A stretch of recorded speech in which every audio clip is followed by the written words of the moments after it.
Hey there, welcome to Broaderos. Tonight, we've got hours of chilling horror stories combined with soothing rain sounds to help you relax and sleep. Before you drift off, leave a comment below and let us know where you're listening from and what time it is. And don't forget to hit that like button and subscribe right away. If you end up not enjoying it, you can always take it back later. Get cozy and let the fear take over.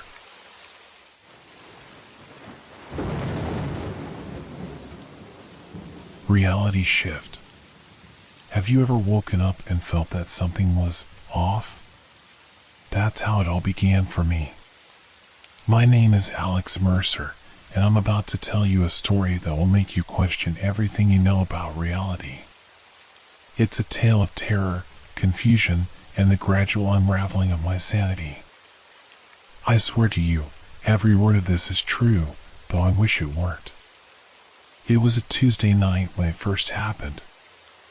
I remember because I had just finished binge-watching a new sci-fi series about parallel universes. I went to bed around midnight, my mind still buzzing with thoughts of alternate realities and quantum mechanics. Little did I know, those fictional concepts were about to become my horrifying reality. I woke up to the sound of my alarm, just like any other day. But as I reached out to silence it, my hand hit something solid. My eyes snapped open, and I found myself staring at an unfamiliar ceiling. The room around me was not my bedroom. The walls were a pale green instead of the warm beige I was used to. The furniture was all wrong, sleek and modern instead of my cozy, lived-in pieces. For a moment, I thought I must still be dreaming. I pinched myself, hard. The sharp pain told me this was no dream. Panic began to set in as I sat up, my heart racing. Where was I? How did I get here? I stumbled out of bed, my feet hitting cold tile instead of the plush carpet I expected. As I moved through the unfamiliar apartment, I caught sight of myself in a mirror. It was me, but different.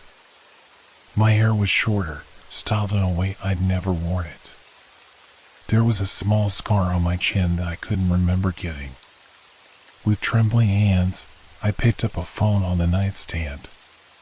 It unlocked with my fingerprint, but the home screen was filled with apps I didn't recognize and photos of people I'd never seen before. According to the calendar, it was still Tuesday, the same day I had gone to sleep. I spent the next hour frantically searching the apartment for clues.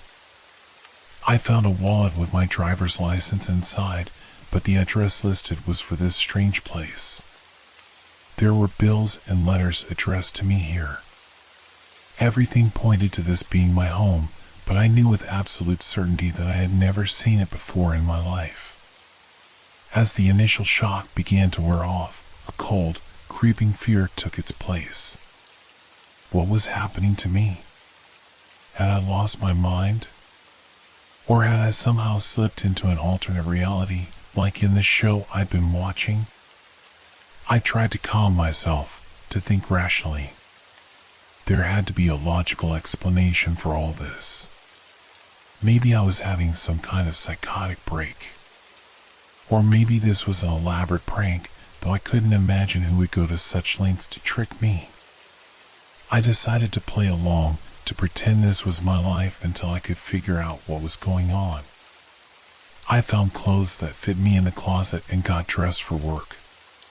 The phone had an address saved for my office, so I followed the GPS directions. The city outside was familiar yet strange. The basic layout was the same, but shops and buildings were different. People on the street gave me friendly nods of recognition, but I didn't know any of them. At the office, I fumbled my way through the day, relying on helpful coworkers and context clues to figure out what my job actually was.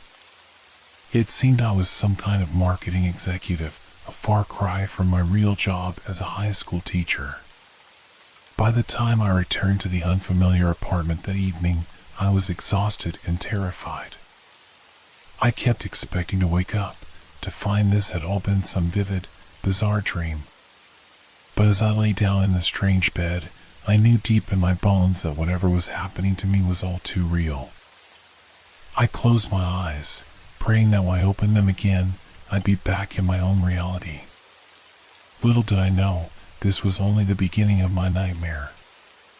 As I drifted off to sleep, my mind raced with questions. The unfamiliar scent of lavender fabric softener on the sheets only heightened my sense of displacement. I tossed and turned, the silk pajamas I'd found in the dresser feeling alien against my skin. In the depths of night, I jolted awake, disoriented and covered in a cold sweat. For a blissful moment, I thought I was back in my own bed. But as my eyes adjusted to the darkness, the unfamiliar silhouettes of furniture loomed around me, a stark reminder that I was still trapped in this alternate reality. I fumbled for the bedside lamp, my fingers brushing against an unfamiliar texture. When the light flickered on, I found myself staring at a small, intricately carved wooden box that I was certain hadn't been there earlier. With trembling hands, I opened it.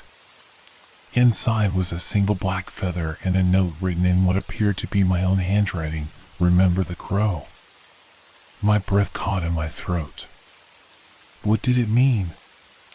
I had no memory of writing this note or of any significant encounter with a crow. Was this a message from another version of myself? The implications made my head spin. Unable to sleep, I decided to explore the apartment more thoroughly. In the living room, I noticed details I'd missed in my earlier panic. A bookshelf filled with titles I'd never read, but all dog-eared and annotated in my handwriting. A collection of exotic-looking plants thrived on the windowsill, their care seemingly a hobby of this alternate version of me. In the kitchen, I found a calendar hanging on the fridge. It was marked with appointments and reminders, all in my handwriting but for events I had no recollection of. A dinner with someone named Zoe was circled for Friday.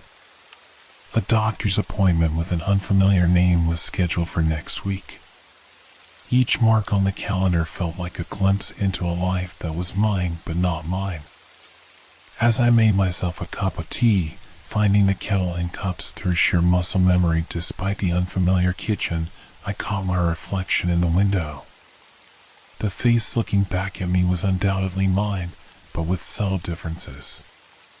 A few more lines around the eyes, a slightly sharper jawline. It was as if I was looking at a version of myself from a timeline where I made different choices. The rest of the night passed in a haze of anxiety and confusion. I pored over documents I found in a home office, trying to piece together the life of this other Alex Mercer. Bank statements showed a hefty savings account and investments I'd never made. Photos on the walls depicted me at places I'd never visited, with people I'd never met. As dawn broke, painting the unfamiliar room in soft hues of pink and gold, I made a decision.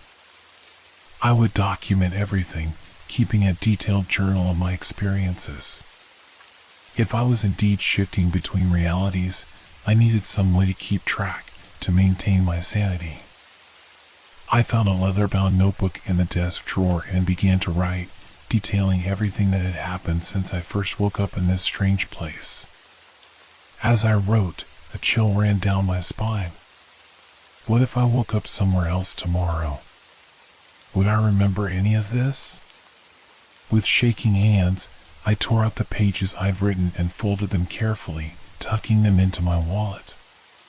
No matter where I ended up, I have this physical evidence of my experience. As I prepared for another day in this borrowed life, I couldn't shake the feeling that I was being watched.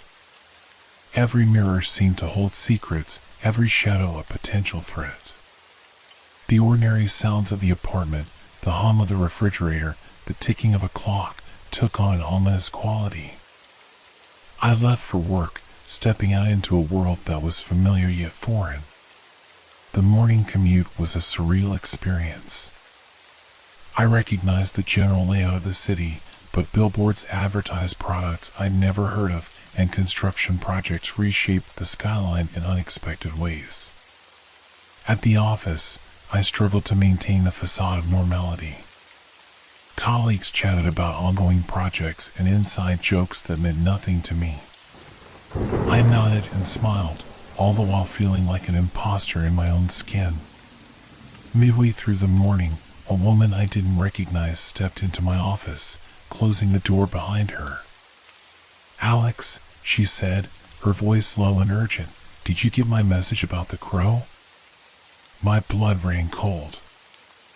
I opened my mouth to respond, but before I could form words, a piercing headache struck me. The room began to spin, and the woman's face blurred before my eyes. As consciousness slipped away, my last thought was a desperate hope that I would wake up back in my own reality. But deep down, I knew that this was only the beginning of a journey that would challenge everything I thought I knew about the nature of reality itself. The world faded to black, and for a moment, I felt suspended in nothingness.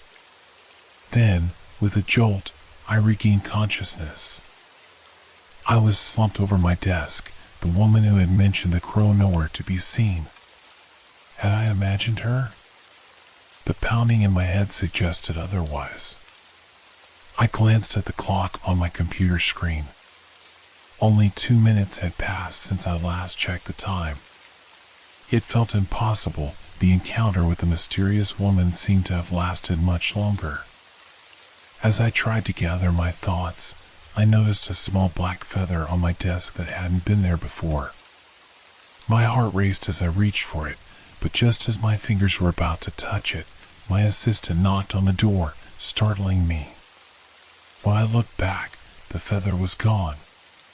"Mr. Mercer," my assistant called, poking her head in. "Your 2 o'clock is here. Shall I send them in?"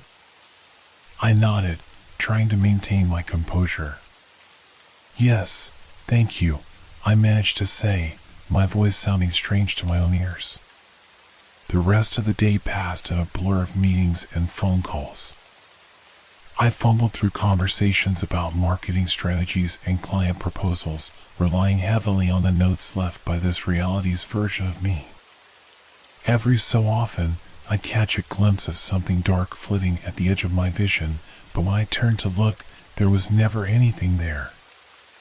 As I was packing up to leave, I noticed a sticky note on my computer monitor that I was certain hadn't been there earlier. In the same handwriting as the note from the wooden box, it read, "Check the 3rd drawer. Trust no one."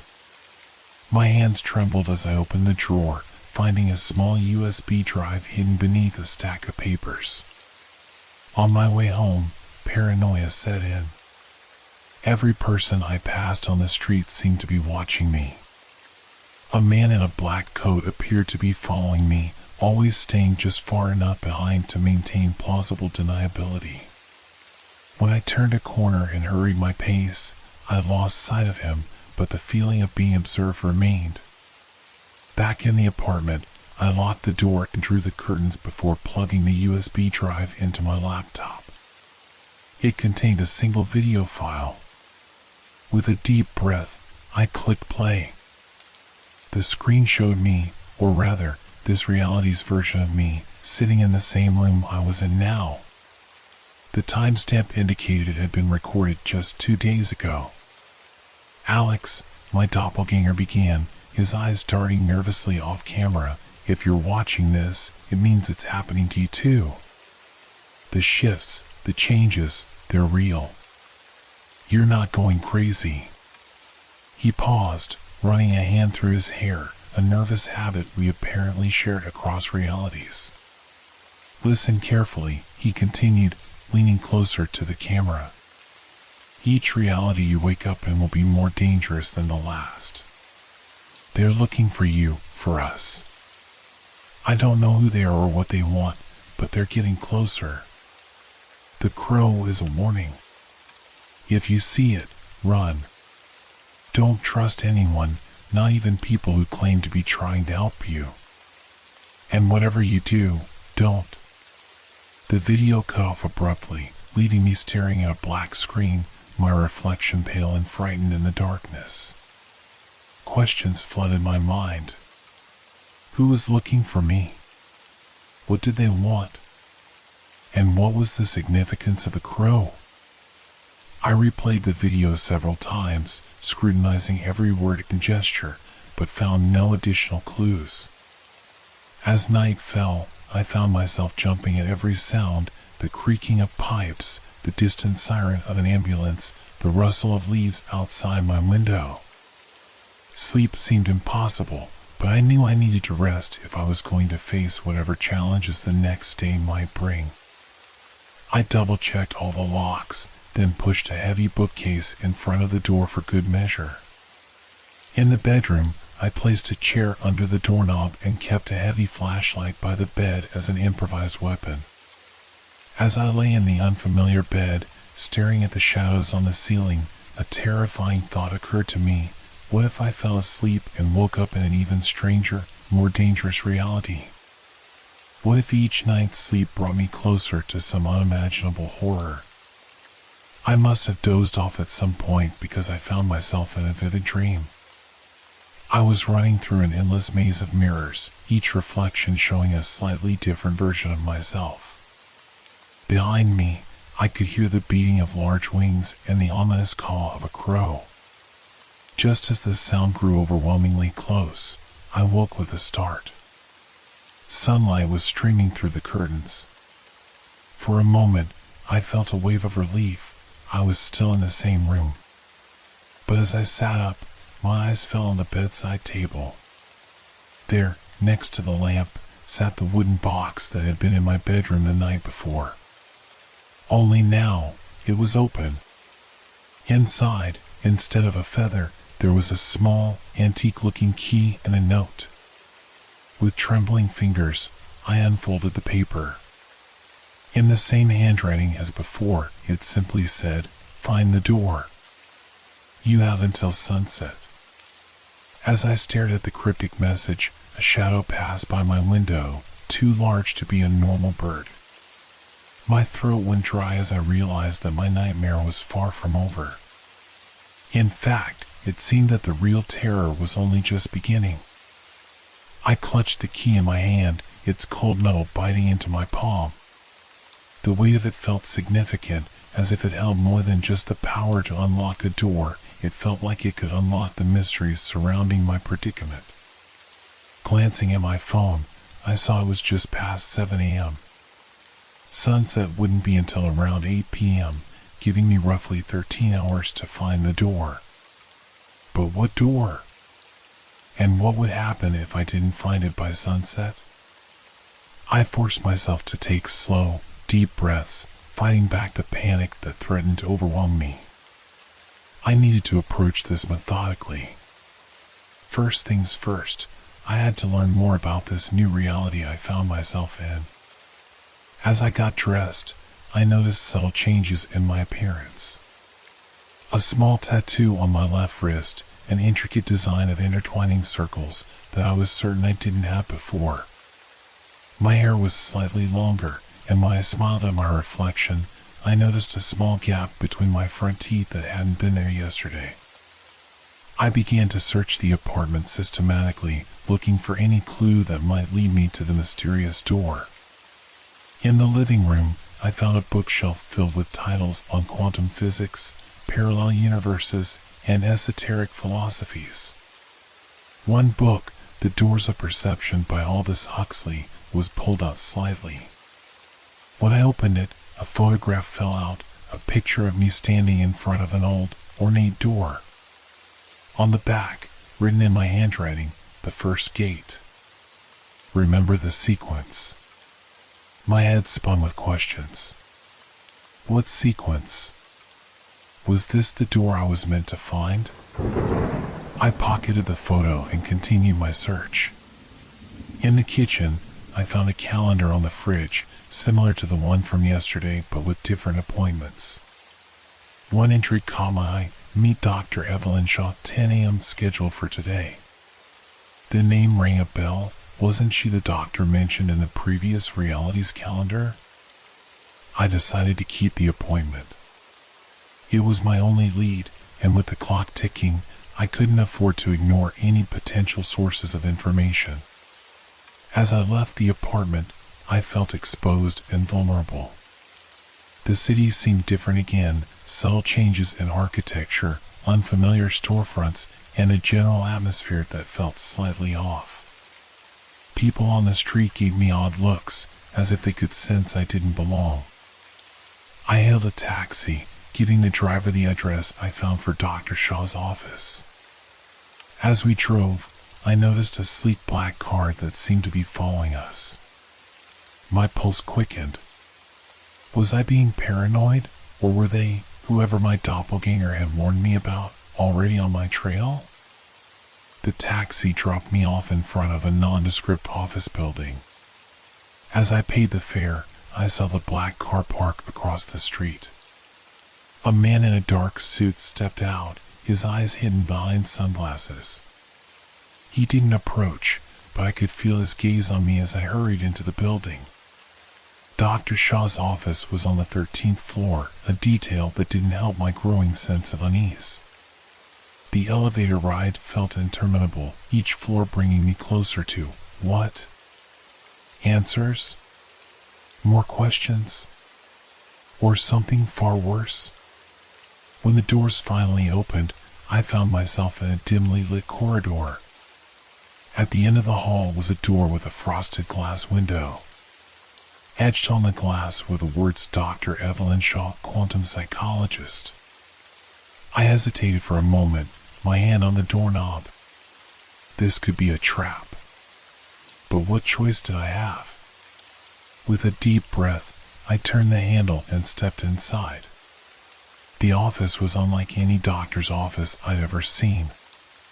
Instead of the sterile whites and pale blues I expected, the walls were covered in complex diagrams and equations.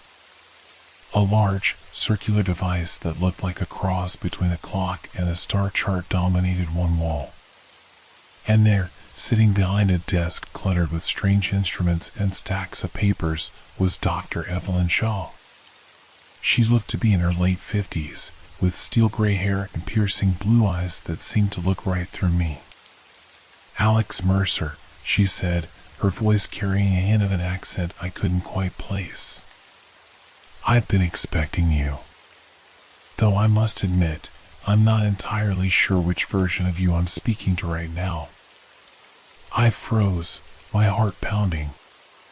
You know about the shifts?" I managed to stammer. Dr. Shaw nodded gravely. "I know far more than that, Mr. Mercer. I know that you're being pursued across realities. I know about the crow, the key, and the door you seek." She gestured to a chair across from her desk. "Please, sit. We have much to discuss, and very little time." As I sank into the chair, my mind reeling, Dr. Shaw's eyes flickered to something behind me. "And it seems," she added, her voice dropping to a whisper, "that they have found us sooner than I anticipated." I turned to look, my blood running cold at what I saw. Through the frosted glass of the office door, I could make out the silhouette of a man in a dark suit, the same one who had followed me from the taxi. Dr. Shaw stood quickly, moving to a bookshelf and pulling out a volume, revealing a hidden switch. As she pressed it, a section of the wall slid open, revealing a hidden passage. "Quickly," she urged, grabbing my arm. "We must go. I'll explain everything, but first, we need to get you to safety." As we rushed into the secret corridor, the sound of splintering wood echoed behind us. The office door had been broken down. Heavy footsteps approached rapidly as the hidden door slid shut behind us, plunging us into darkness. Dr. Shaw produced a small flashlight, illuminating a narrow stairwell that spiraled downward. "Stay close," she whispered, her grip on my arm tightening. "And whatever you do, don't look back." We descended into the unknown, the sound of pursuit growing fainter above us. With each step, I felt like I was leaving not just the danger behind, but the last vestiges of the reality I once knew. Whatever lay ahead, I realized, would change everything. As we reached the bottom of the stairwell, Dr. Shaw paused, shining her light on an old, ornate door that looked eerily familiar.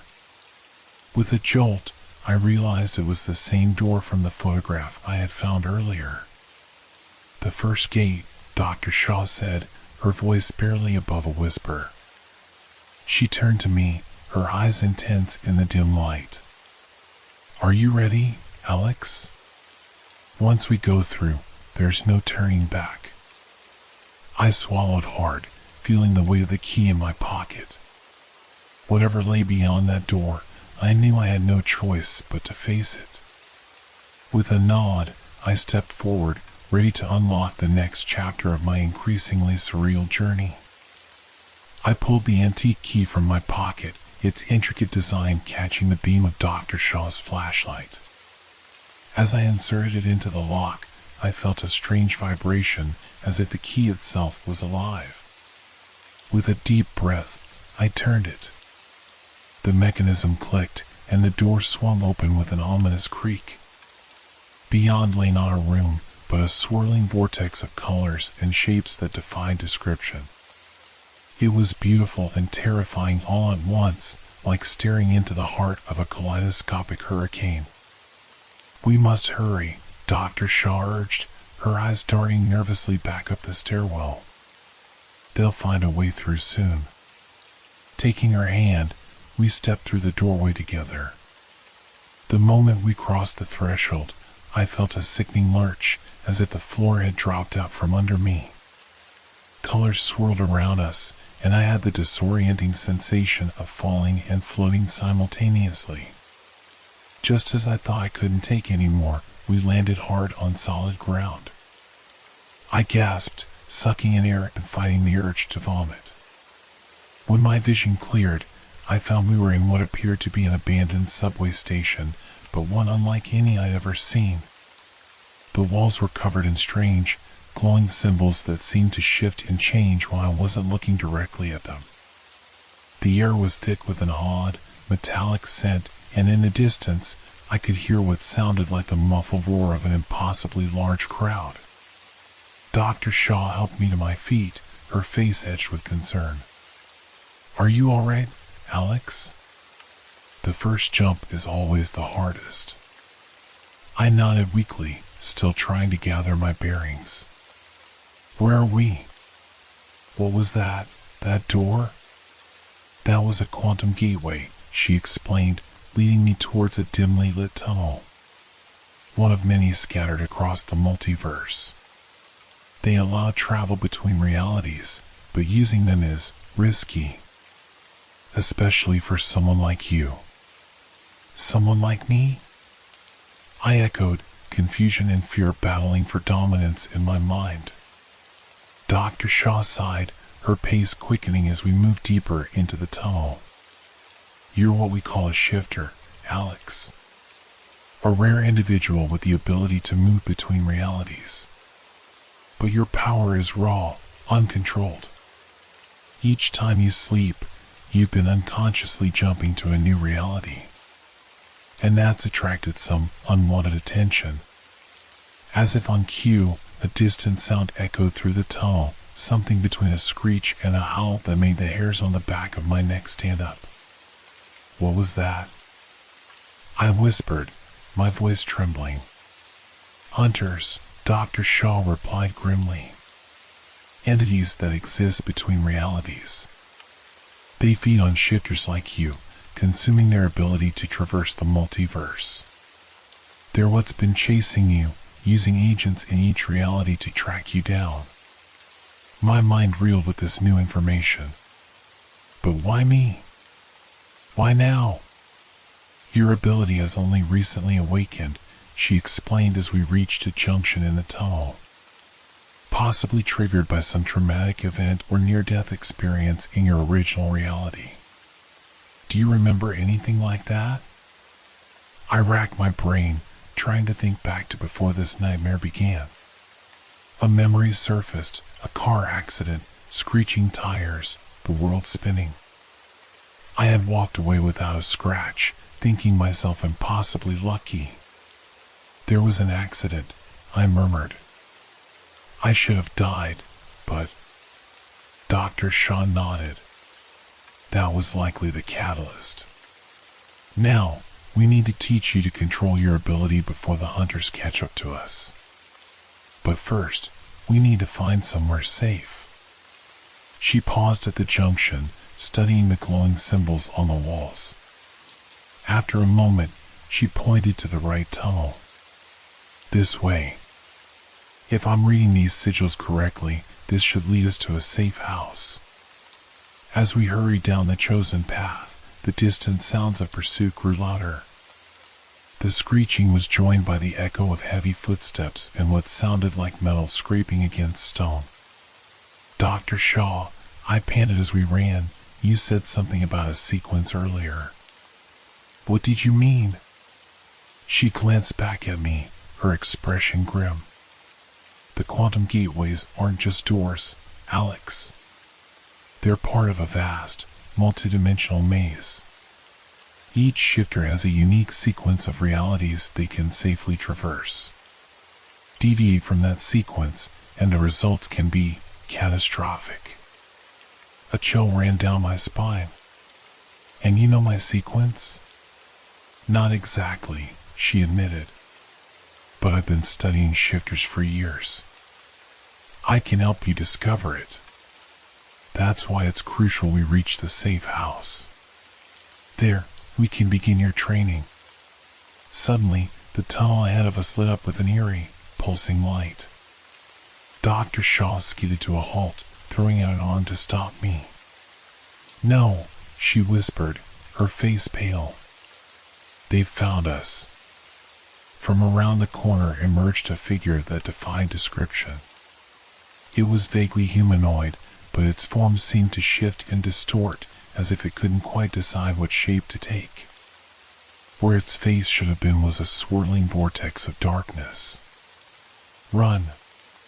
Dr. Shaw shouted, shoving me back the way we came. Back to the junction. We sprinted down the tunnel, the sound of the hunter's unearthly howl echoing behind us. As we ran, the glowing symbols on the walls began to pulse erratically, casting disorienting shadows. We reached the junction, but now all three paths were illuminated with that same pulsing light.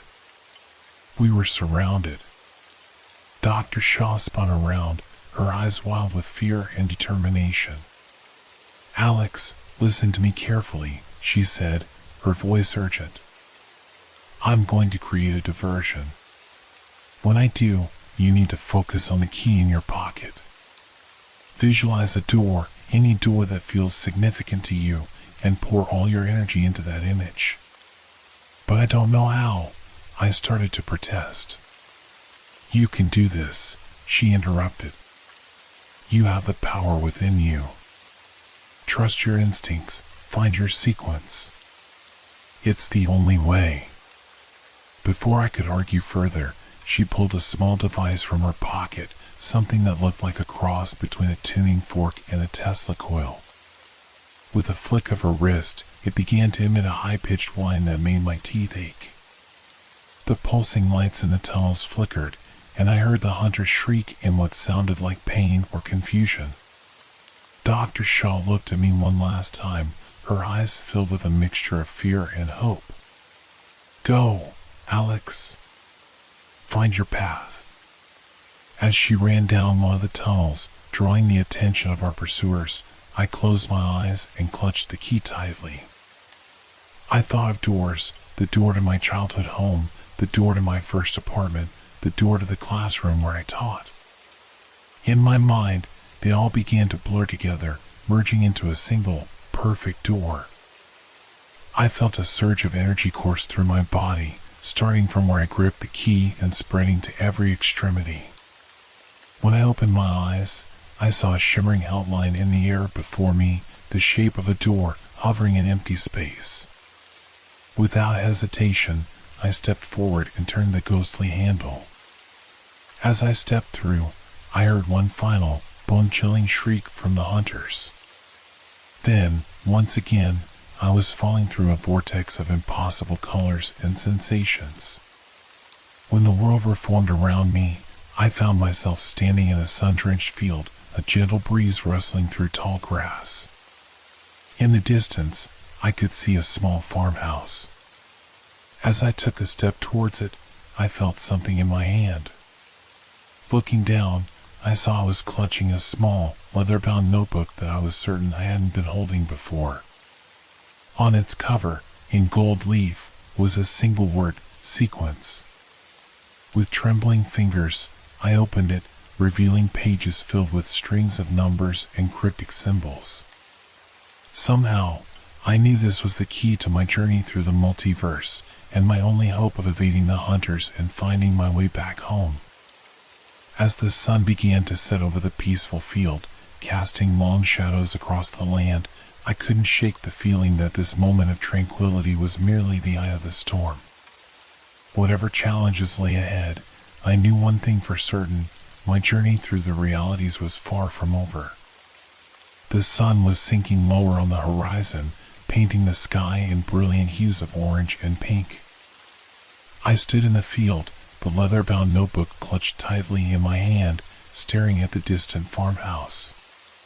It looked idyllic, almost too perfect, like something out of a Norman Rockwell painting. As I made my way through the tall grass, I couldn't shake the feeling of being watched. Every rustle in the field, every bird call, seemed to carry an undercurrent of menace. The peaceful scene before me felt like a thin veneer, barely concealing the chaos of the multiverse I had glimpsed.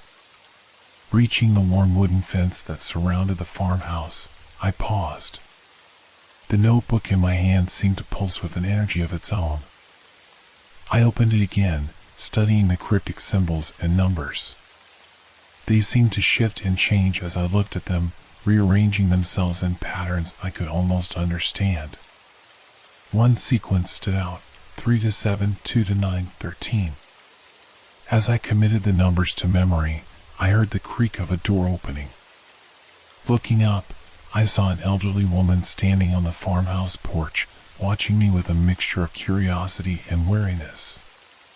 "You must be the new shifter," she called out, her voice strong despite her apparent age. "We've been expecting you." I approached cautiously, my mind racing. "We?" I asked, trying to keep the tremor out of my voice. The old woman smiled, the wrinkles around her eyes deepening. "Oh yes, dear. This is a safe house for your kind. Come in, come in. You look like you could use a hot meal and a good night's rest." As I climbed the porch steps, I noticed intricate carvings on the wooden posts, symbols similar to those I had seen in the abandoned subway station. The old woman saw me looking and nodded approvingly. "Protection sigils," she explained. "They help mask our presence from the hunters. I'm Martha, by the way. Been running this safe house for, longer than you believe." Inside, the farmhouse was a curious blend of rustic charm and advanced technology. An old wood-burning stove sat next to what looked like a holographic display. Bookshelves lined the walls, filled with an eclectic mix of ancient tomes and sleek tablets. Martha busied herself in the kitchen, and soon the aroma of home-cooked food filled the air. As I sat at the warm wooden table, she placed a steaming bowl of stew in front of me. "Eat up," she encouraged. "Shifting between realities takes a lot out of you. You'll need your strength." As I ate, Martha settled across from me, her piercing blue eyes studying me intently. "Now then," she said, "why don't you tell me how you ended up here? It's not often we get shifters who've made it this far without proper training." I recounted my experiences, waking up in different realities, the encounter with Dr. Shaw, the harrowing escape from the hunters. Martha listened intently, nodding occasionally. "Dr. Shaw," she mused when I had finished. I haven't heard that name in a long time. She was always one for taking risks. She glanced at the notebook I had set on the table. May I? I handed it to her, and she flipped through the pages, her expression unreadable. After a moment, she looked up at me, her eyes sharp. Do you understand what this is? I shook my head. Not really. Dr. Shaw mentioned something about a sequence, but... It's far more than that, Martha interrupted. This notebook contains the map of your personal multiverse. Every shifter has a unique path they can traverse safely. This is yours. She turned the book so I could see and pointed to a complex diagram that looked like a cross between a star chart and a subway map. Each of these points represents a reality you can safely visit. The lines between them are the paths you can take. My head spun as I tried to make sense of the diagram. But how do I use it? How do I control where I go? Martha's expression turned grave. That, my dear, is what you need to learn. And quickly. The hunters won't give up easily, especially now that they've had a taste of your energy. She stood, gesturing for me to follow. Tom, there's something I need to show you. Martha led me to a room at the back of the house. Inside was a device that looked like a cross between an antique radio and a modern supercomputer. Glowing tubes and pulsing lights covered its surface, and at its center was a small platform. This is a reality anchor, Martha explained. It can help stabilize your connection to this safe house, making it easier for you to return here as you practice your shifting. She took my hand, placing it on the platform. Immediately, I felt a warm tingle spread up my arm. The room seemed to blur for a moment, then snapped back into focus with startling clarity. There, Martha said, satisfaction in her voice. You're now tethered to this reality. It should serve as a beacon for you, no matter where you end up. Just then, a shrill alarm pierced the air. Martha's face paled. No, she whispered. They've found us. Quickly, we must. Her words were cut off by an ear-splitting crack. The front door of the farmhouse burst open, splinters of wood flying everywhere. In the doorway stood a figure that made my blood run cold. It was like the hunter I had seen in the subway, but somehow even more terrifying. Its form rippled and shifted, as if it couldn't decide what shape to take in this reality. Martha shoved me behind her, pulling a device from her pocket similar to the one Dr. Shaw had used. Run, child, she shouted. Use the notebook. Find your path. As Martha activated her device, filling the air with a high-pitched whine, I clutched the notebook to my chest and focused all my energy on the sequence I had memorized earlier, 3 to 7, 2 to 9, 13. The world around me began to blur, the sounds of the struggle fading away. Just before everything dissolved completely, I caught one last glimpse of Martha. She was surrounded by a brilliant light, her face set in a determined grimace as she held the hunter at bay. Then I was falling again, tumbling through the kaleidoscopic void between realities. This time, however, I felt a measure of control. The numbers of the sequence burned in my mind, guiding me through the chaos. When the world reformed around me, I found myself standing on a bustling city street. Towering skyscrapers reached into a smog-filled sky, and flying vehicles zipped between them. Holographic advertisements flickered on every surface, and the people rushing past wore clothing that looked like it came straight out of a science fiction movie. I had successfully shifted. But as I took in my new surroundings, a chill ran down my spine. Had I truly escaped the hunter? Or had I simply jumped from one danger into another? As the strange, futuristic city pulsed around me, I clutched the notebook tightly.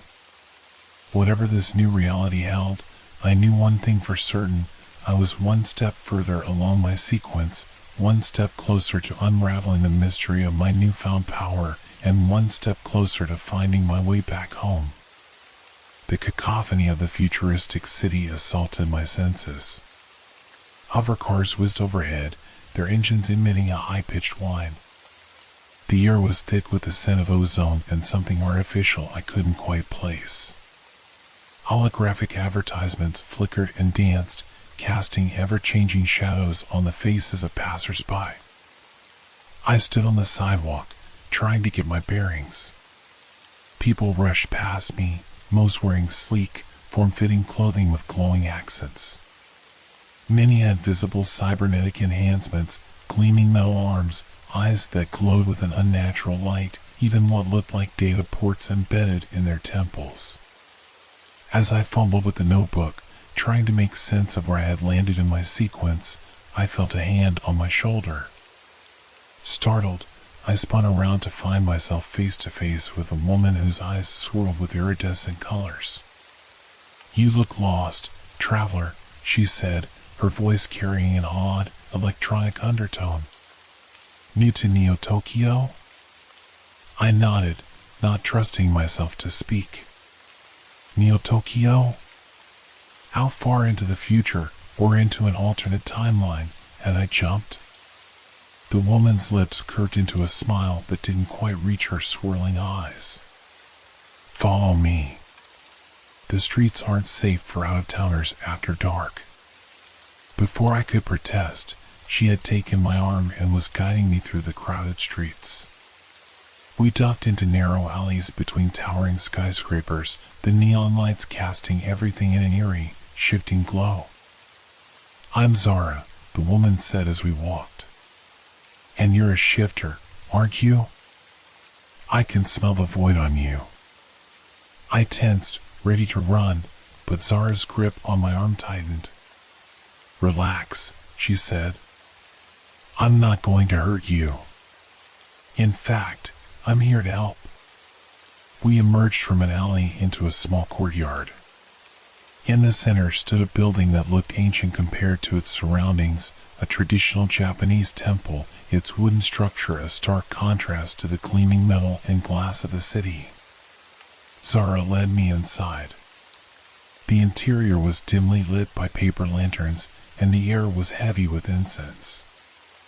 As my eyes adjusted to the darkness, I saw that the walls were covered in the same kind of symbols I had seen in the subway and on Martha's farmhouse. "Welcome to the Kyokai," Zara said. "A sanctuary for those who walk between worlds." An elderly man emerged from the shadows, his cybernetic eyes glowing a soft blue. "Ah, Zara. You've brought us a guest." Zara bowed slightly. "Master Hiroshi, this is..." "I'm sorry, I didn't catch your name." "Alex," I supplied, still trying to process everything around me. Master Hiroshi studied me intently. "A new shifter, by the look of him.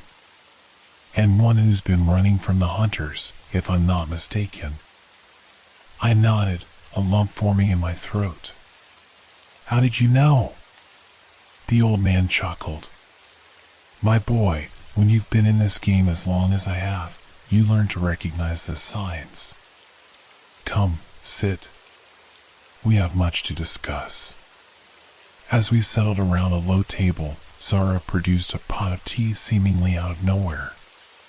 The familiar ritual of pouring and sipping helped calm my nerves, even as my mind raced with questions. Master Hiroshi spoke first.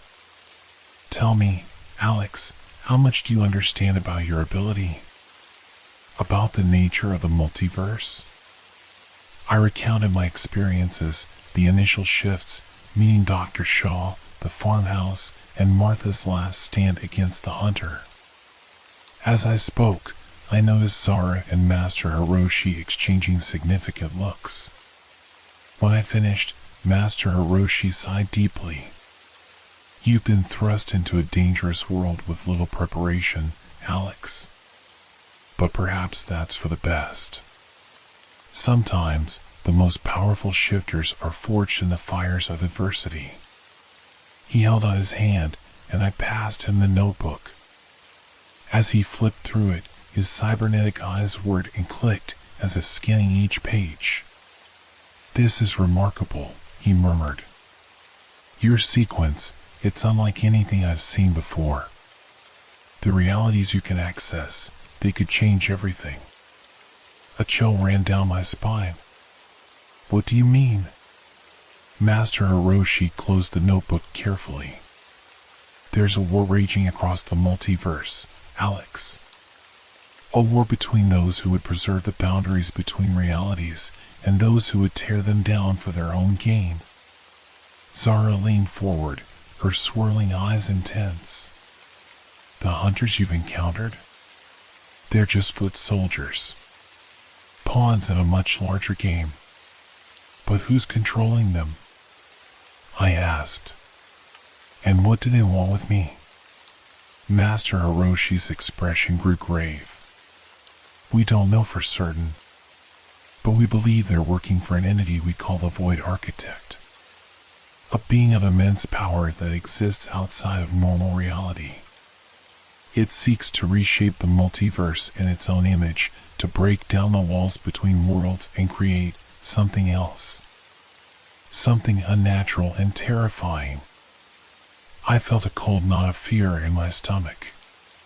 "And I'm somehow key to this plan?" Zara nodded. "Your sequence, Alex. The realities you can access, they form a pattern we've never seen before.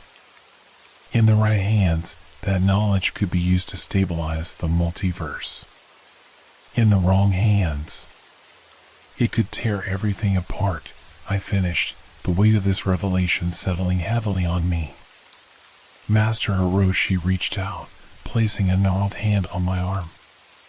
"But you have a choice, Alex. You can learn to control your power, to use it in defense of the multiverse. We can teach you, train you to become a guardian of reality itself." As if on cue, a low, rumbling sound filled the air. The ground beneath us trembled, and the lantern swayed ominously. Zara jumped to her feet, her hand going to a weapon I hadn't noticed before, some kind of energy pistol. "They've found us," she hissed. Master Hiroshi rose more slowly, his face set in grim determination. "Alex, you must go.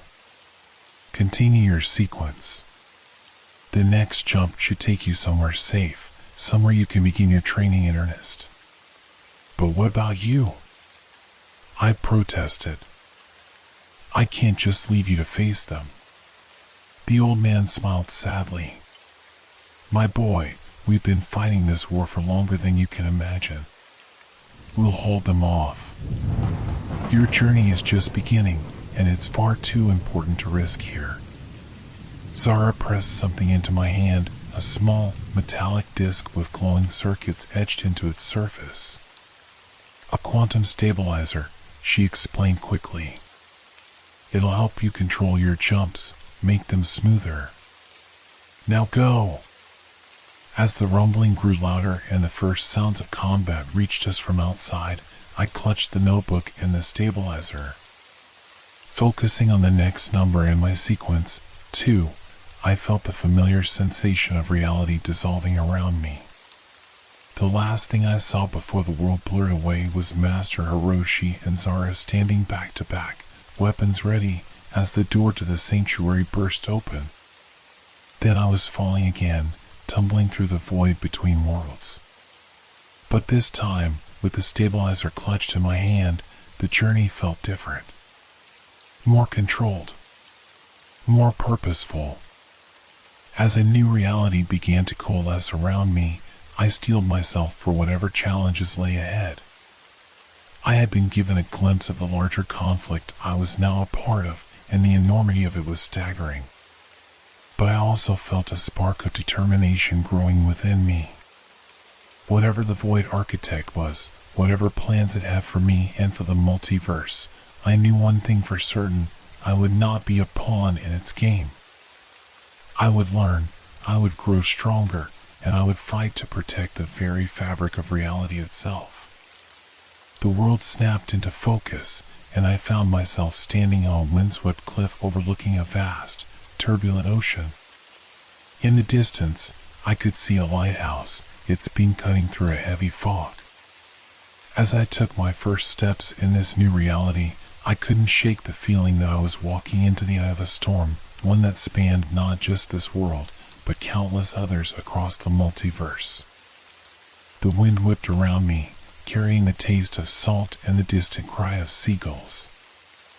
I stood at the edge of the cliff, the lighthouse beckoning in the distance like a sentinel against the encroaching darkness.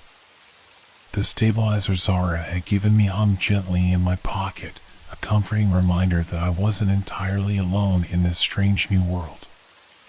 As I made my way down the rocky path towards the lighthouse, I couldn't shake the feeling of being watched. Every so often, I'd catch a glimpse of something moving in the corner of my eye, only to find nothing there when I turned to look. The fog seemed to thicken with each step, swirling around my feet in patterns that were almost deliberate. Finally, I reached the base of the lighthouse. Up close, it was far older than I had initially thought. The white paint was peeling, revealing weathered stone underneath. Symbols were carved into the foundation, familiar ones that I recognized from the subway tunnels and Martha's farmhouse. The door creaked open at my touch, swinging inward to reveal a spiral staircase ascending into darkness. Taking a deep breath, I began to climb. As I spiraled upward, I heard whispers echoing off the walls. Fragments of conversations, snippets of laughter, cries of despair, all overlapping and intertwining in a cacophony of sound. I realized with a start that I was hearing echoes from other realities bleeding through the thin walls of this world. Halfway up, I paused to catch my breath. The whispers grew louder, more insistent. One voice, clearer than the rest, caught my attention. The sequence is the key. The lighthouse is the lock. Beware the shadows between worlds. I shivered, the words resonating with something deep inside me. Clutching the notebook tightly, I continued my ascent. At the top of the lighthouse, I found a circular room dominated by an enormous lens. But this was no ordinary lighthouse apparatus. The lens seemed to bend light in impossible ways, creating swirling patterns that hurt my eyes to look at directly. And there, standing before the lens, was a figure I recognized instantly, despite having never seen her before. Dr. Shaw, I breathed. She turned, a sad smile on her face. Hello, Alex. I was hoping you'd make it this far. But how? I saw you. I stammered, remembering our harrowing escape from the hunters. Dr. Shaw shook her head. That was a different version of me, from a different point in the sequence. Time doesn't flow linearly across realities, Alex. Here, in this nexus point, I'm able to see everything. She gestured towards the lens, and as I looked into it, I gasped. Within its swirling depths, I could see glimpses of other worlds, bustling cities, barren wastelands, lush jungles, all overlapping and shifting. This is the Panopticon, Dr. Shaw explained. A device that allows us to observe the multiverse. And from here, we can begin your true training. Over the next, well, I'm not sure how long it was. Time seemed to flow strangely in the lighthouse. But Dr. Shaw taught me the fundamentals of navigating the multiverse. How to read the subtle signs in each reality, how to harness the energy of the void between worlds, how to cloak myself from the hunters. Most importantly, she taught me about the true nature of my sequence. Your path through the multiverse isn't random, Alex, she explained one day as we stood before the lens. Each reality you visit, each experience you have, is shaping you, preparing you for what's to come. And what is coming? I asked, a sense of dread building in my gut. Dr. Shaw's expression turned grave. A convergence. A point where all realities intersect, where the fate of the entire multiverse will be decided. And you, Alex, will be at the center of it all. She showed me visions in the lens, countless versions of myself, each facing their own trials, their own horrors. I saw myself battling eldritch monstrosities in fog-shrouded cities, unraveling cosmic mysteries in distant galaxies, confronting dark reflections of my own psyche in twisted dreamscapes. Each of these experiences is a test, Dr. Shaw continued. Each reality you survive makes you stronger, more prepared for the final confrontation. With the Void Architect, I said, remembering what Master Hiroshi had told me. Dr. Shaw nodded solemnly. Yes. An entity of unimaginable power that seeks to unmake the multiverse and reshape it in its own image. And for reasons we don't yet understand, you are key to its plans. As my training progressed, I began to feel the changes in myself. My senses sharpened, allowing me to perceive the subtle differences between realities. I learned to manipulate the energy of the void, using it to heal injuries and enhance my physical abilities. But with each new skill I mastered, each secret of the multiverse I uncovered, a growing sense of unease settled over me. The weight of my responsibility, the knowledge of what was at stake, threatened to crush me. One night, or what passed for night in this timeless place, I stood at the top of the lighthouse, looking out over the churning sea. Dr. Shaw joined me, her expression unreadable. "You're afraid," she said. It wasn't a question. I nodded, not trusting myself to speak. "Good," she replied, surprising me. "Fear is natural, Alex. It's what you do with that fear that matters. Will you let it paralyze you, or will you use it to drive you forward?" Before I could respond, a piercing alarm cut through the air. The lens behind us began to pulse with an ominous red light. Dr. Shaw's face paled. "They've found us. The hunters.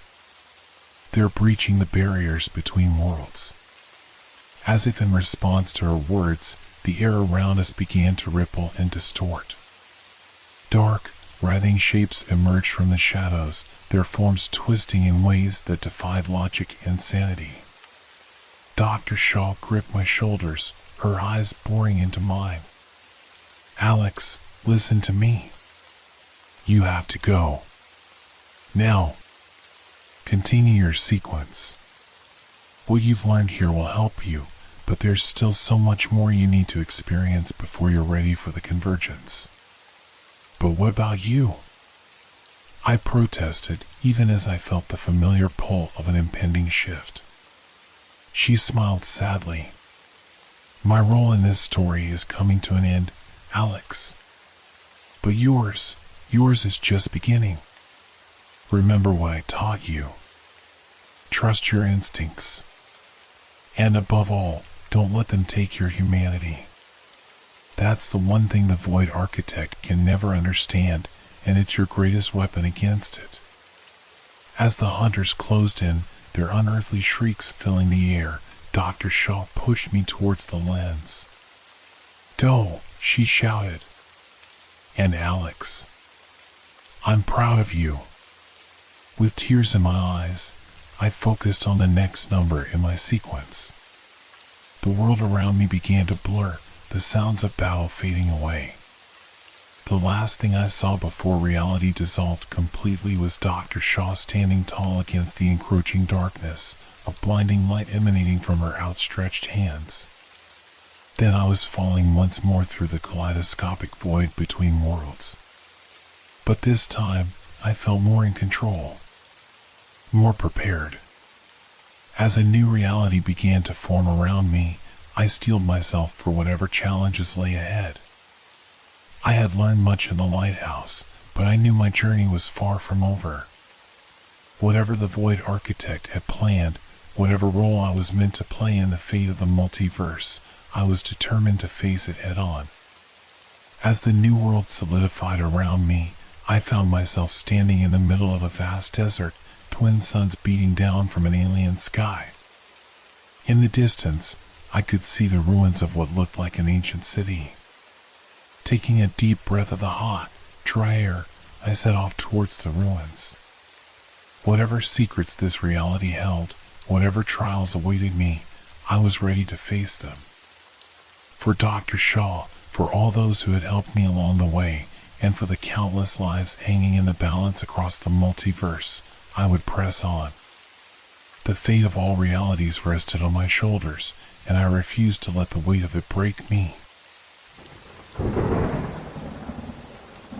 Rain of Fears.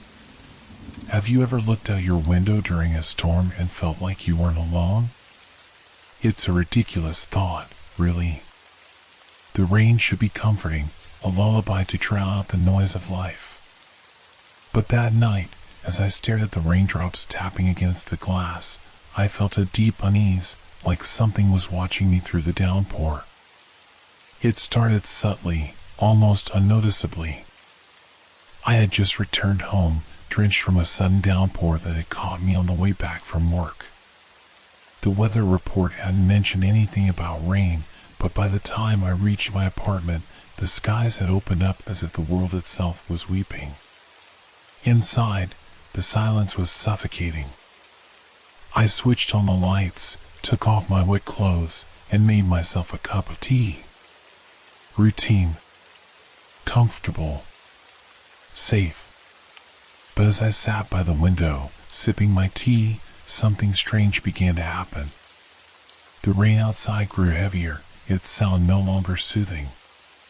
It was relentless, pounding against the windows as if demanding to be let in.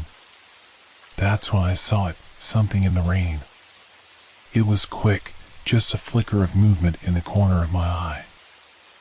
I blinked, convinced it was a trick of the light, but then it happened again. A shadow, no, a figure, moved between the falling sheets of water, blending with the darkness. I squinted, pressing my face closer to the glass, but all I saw were the endless drops cascading down. My pulse quickened, but I told myself it was nothing. Just the rain.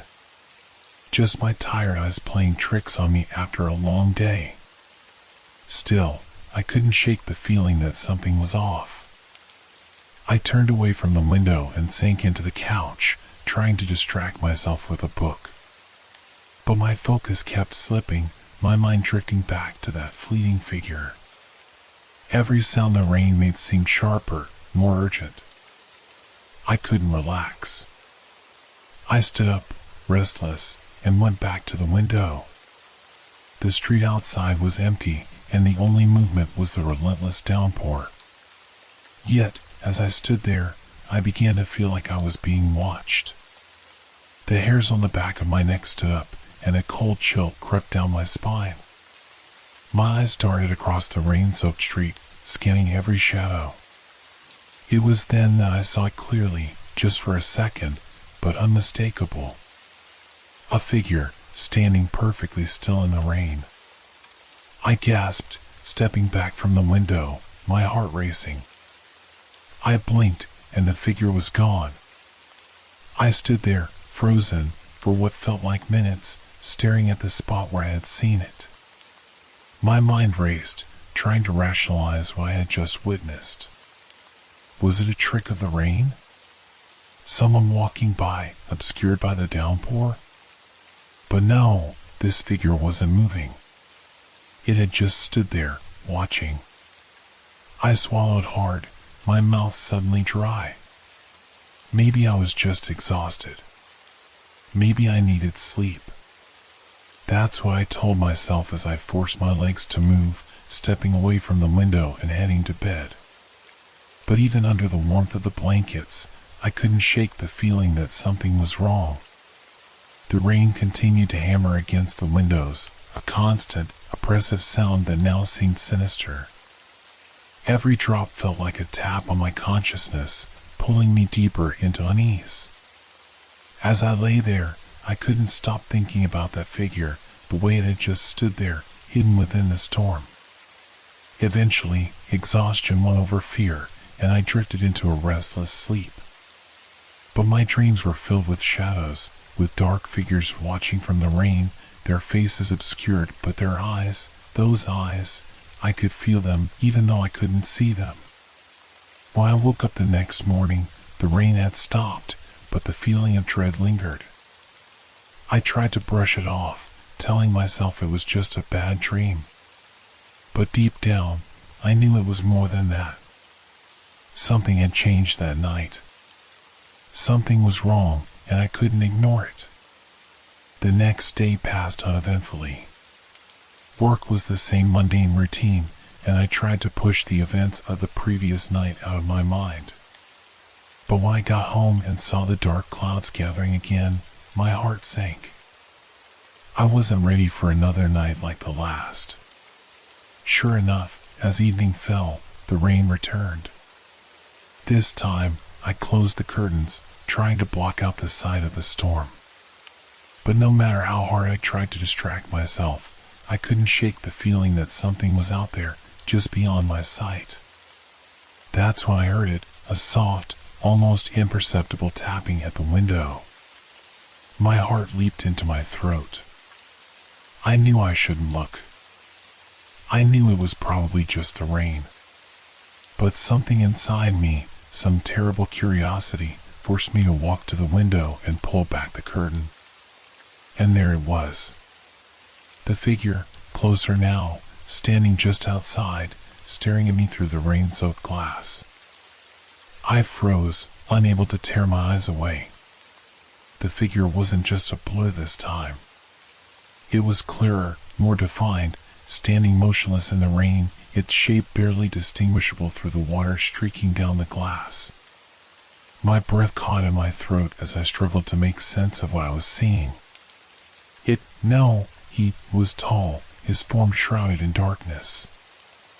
I couldn't make out any details, but I could feel his gaze piercing through the rain, locking onto me. My skin prickled, and I instinctively stepped back from the window, my hand trembling as I let the curtain fall back into place.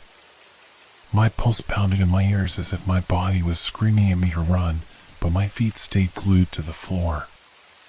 "You're imagining it," I whispered to myself, my voice barely audible.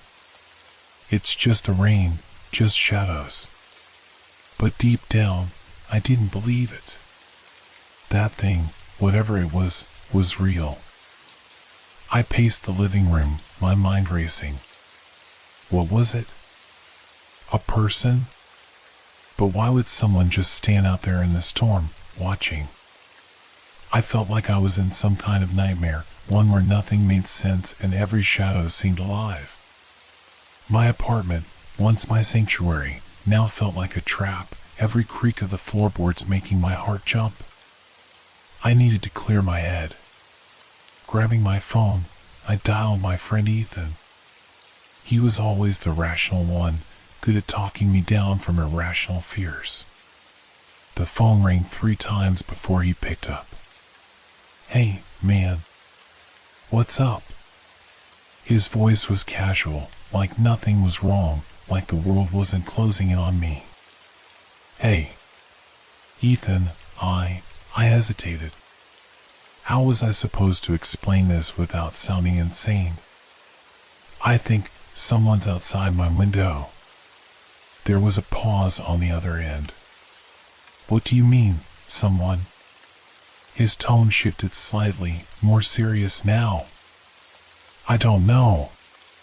It's this figure. It's been out there, in the rain, just standing there. I can't really see it clearly, but it's like it's watching me." I sounded paranoid, even to myself, but I couldn't shake the fear tightening in my chest. Ethan sighed. "Okay, listen. It's probably nothing. The rain can mess with your eyes, make shadows look like figures. You've had a long day. Just chill, alright? Close the blinds, maybe put on some music, distract yourself. I nodded, even though he couldn't see me. Yeah, you're probably right. I don't know. It's creepy. Take a deep breath, man. If it makes you feel better, I'll come over tomorrow and check things out. But for now, just relax. You laugh about this in the morning. We hung up, but even after talking to Ethan, I couldn't shake the unease. His logic made sense, but my gut told me something was terribly wrong. I walked back to the window, just to check, just to make sure. I hesitated before pulling the curtain aside, my heart pounding in my chest. The figure was gone. A wave of relief washed over me, but it was fleeting. I didn't feel safe, even with the figure gone. In fact, its absence made me more anxious. Where had it gone? I scanned the street, my eyes darting between every shadow, every corner where the rain pooled in dark puddles. Nothing. The street was empty, like the figure had never been there at all. I stepped away from the window, trying to calm my nerves. But as I turned to leave, I heard it, a sound so faint, I almost missed it. A soft scraping noise, like fingernails dragging across glass. My stomach dropped, and slowly, I turned back to the window. I could barely breathe as I peeked through the curtain, my hands clamming against the fabric. Nothing. I exhaled shakily, convinced that my mind was playing tricks on me. But then the sound came again, this time louder. A deliberate scrape, as if something, or someone, was testing the glass. My blood ran cold. I backed away from the window, my heart hammering in my chest. I didn't dare look again. Instead, I grabbed my phone and rushed to the kitchen, where I could still hear the rain hammering against the roof, but it felt safer somehow, further away from the windows. I considered calling Ethan back, but what would I say? I was losing my grip on reality, hearing things that probably weren't even there. I sat at the table, trying to steady my breathing, the silence of the apartment closing in around me. But then, a sharp thud echoed from the living room. My body tensed. I stood up slowly, listening. Another thud. Then another, like something heavy was being dropped onto the floor, again and again. My legs felt like lead as I forced myself to move towards the sound. Each step felt heavier than the last. My mind raced with 1,000 possibilities, none of them good. When I reached the living room, my breath hitched. The front door rattled, just for a second, as if someone had tried the handle. I stood still, barely daring to breathe. It wasn't the wind. The windows were closed, and the door was locked. But I had heard it. Someone, or something, had touched that door. I edged closer, my eyes locked on the doorknob, waiting for it to move again. My hand instinctively reached for my phone, my thumb hovering over the emergency call button. I was being ridiculous, I told myself, but the dread gnawing at me was too strong to ignore. I crept closer to the door, each step sending a jolt of fear through me. When I finally reached it, I pressed my ear against the wood, listening. Nothing. Just the steady rhythm of rain against the roof. I stood there for what felt like an eternity, waiting, but no more sounds came. I took a deep breath, my body trembling from the adrenaline coursing through me. Maybe it really had just been my imagination. Maybe I was overreacting. But as I stepped back from the door, I glanced down at the floor, and my heart nearly stopped. A wet footprint, clear as day, right in front of the door. I stared at the wet footprint, my mind scrambling to make sense of what I was seeing. It was unmistakable, a clear, human-sized print outlined in dampness on the hardwood floor directly in front of the door. My breath caught in my throat, my pulse roaring in my ears. The first thought that rushed through my head was that someone had been inside. But how? The door was locked. I was sure of it. I hadn't heard anyone come in. My eyes darted to the windows, but they were all securely shut, the rain pouring against them in steady streams. I knelt down, my fingers hovering just above the print. It was fresh, the water hadn't even started to evaporate yet. Someone had been standing there, right there, just moments ago. My stomach twisted with dread. Slowly, I rose to my feet and backed away, my mind racing for answers. Could it have been me? Maybe I had left the print without realizing it, maybe when I came in earlier, but no. That didn't make sense.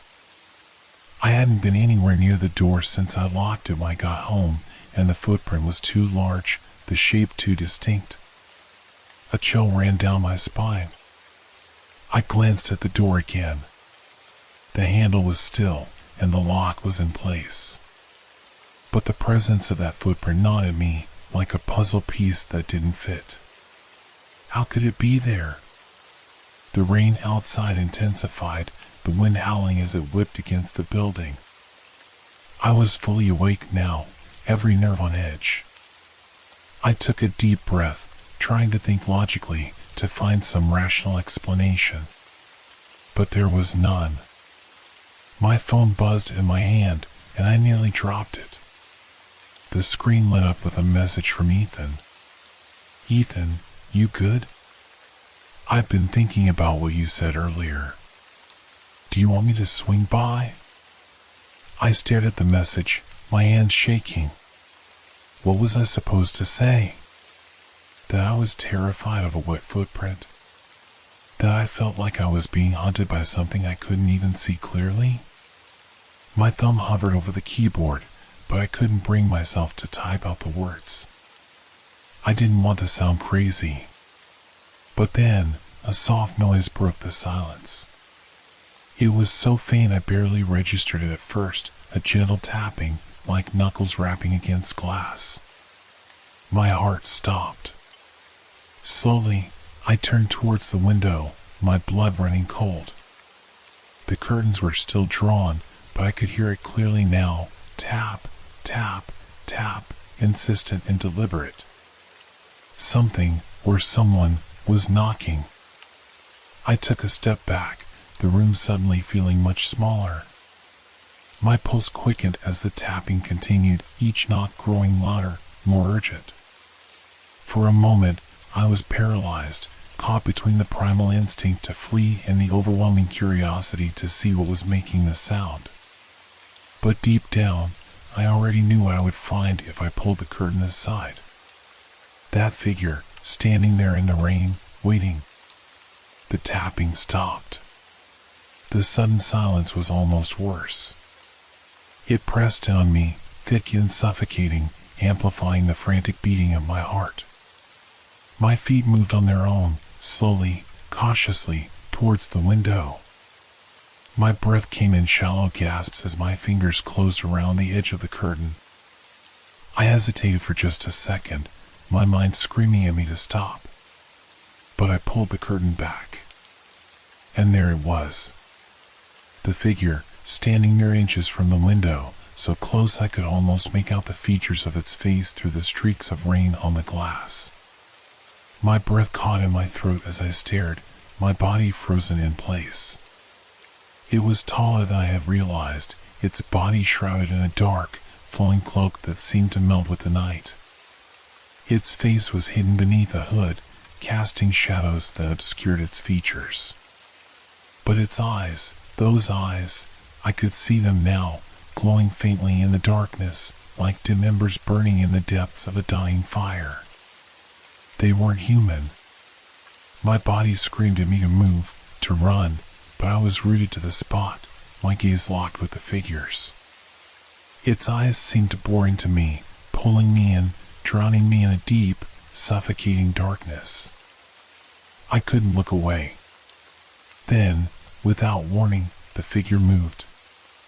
Its hand, a pale, skeletal hand, rose slowly, almost lazily, and pressed against the glass. I watched, horrified, as its long, bony fingers traced a path down the window, leaving streaks of moisture in their wake. The sound of its nails against the glass sent a shiver through me, a sharp, grating noise that felt like it was scraping against my very soul. I stumbled back, finally breaking free from the trance. My heart raced as I backed away from the window, my mind reeling. I didn't understand what was happening. I didn't want to. All I knew was that I had to get out. I bolted for the door, grabbing my jacket and keys from the table in one frantic motion. My hands shook as I fumbled with the lock, my fingers slick with sweat. Behind me, the tapping resumed, harder this time, more insistent. The door finally gave way, and I threw it open, the cold, wet air hitting me like a slap in the face. I didn't look back. I ran down the stairs of my building, my footsteps echoing loudly in the stairwell. Outside, the rain came down in sheets, blurring my vision as I sprinted down the street. My mind was in chaos, every logical thought drowned out by the deafening roar of my own fear. I didn't stop running until I reached the end of the block, my lungs burning, my clothes soaked through. I doubled over, gasping for breath, my heart hammering against my ribs. The rain pelted down on me, cold and relentless, but it felt better than being inside that apartment. Anything was better than being inside. I stood there for a long moment, my body trembling from both the cold and the adrenaline. Slowly, I turned my head, my eyes scanning the street behind me. The figure was gone. But somehow, I knew it wasn't over. This wasn't just a nightmare I could outrun. Whatever that thing was, it had found me. And it wasn't going to let me go. The rain pounded against the street like a constant whisper, relentless and unyielding. I stood there, drenched and shaking, my breath ragged in the cold air. The figure was gone, but the feeling lingered, the sense that I was being watched, hunted. My body hummed with adrenaline, my mind a swirling mess of fear and confusion. I couldn't go back.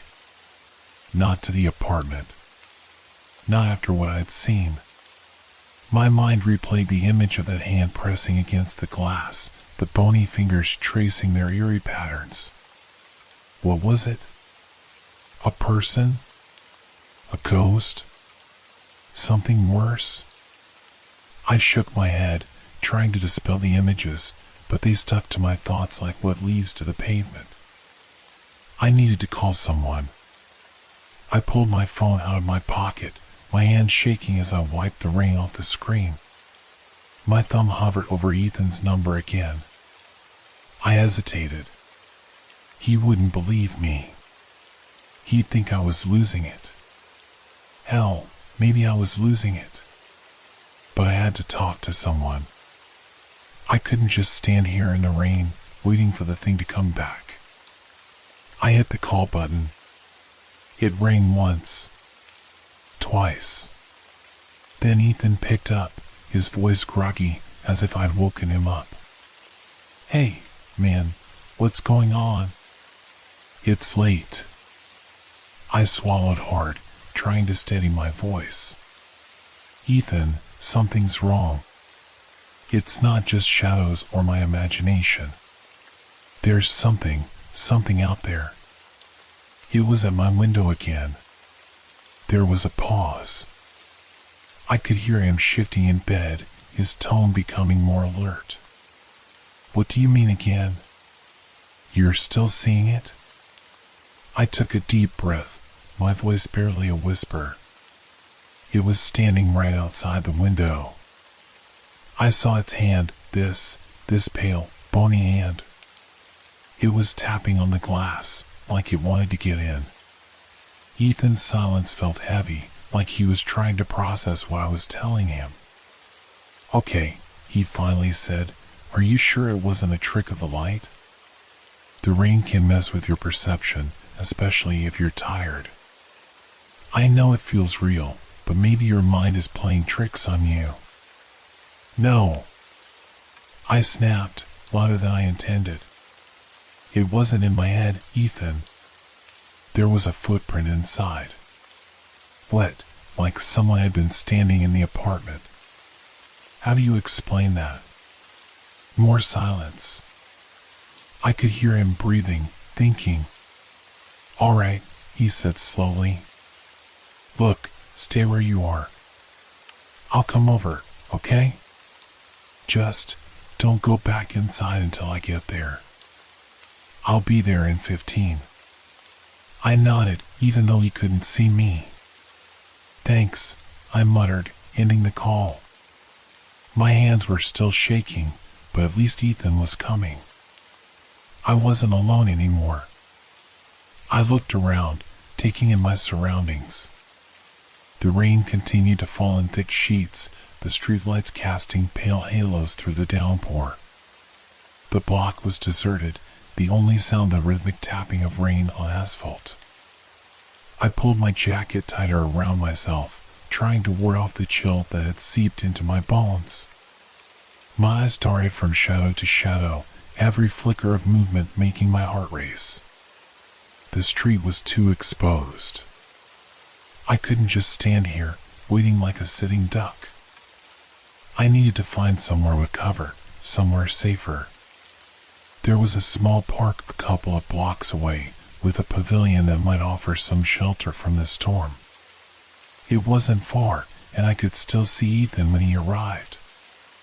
I decided to make a run for it. My feet slapped against the wet pavement as I sprinted through the rain, my breath coming in sharp bursts.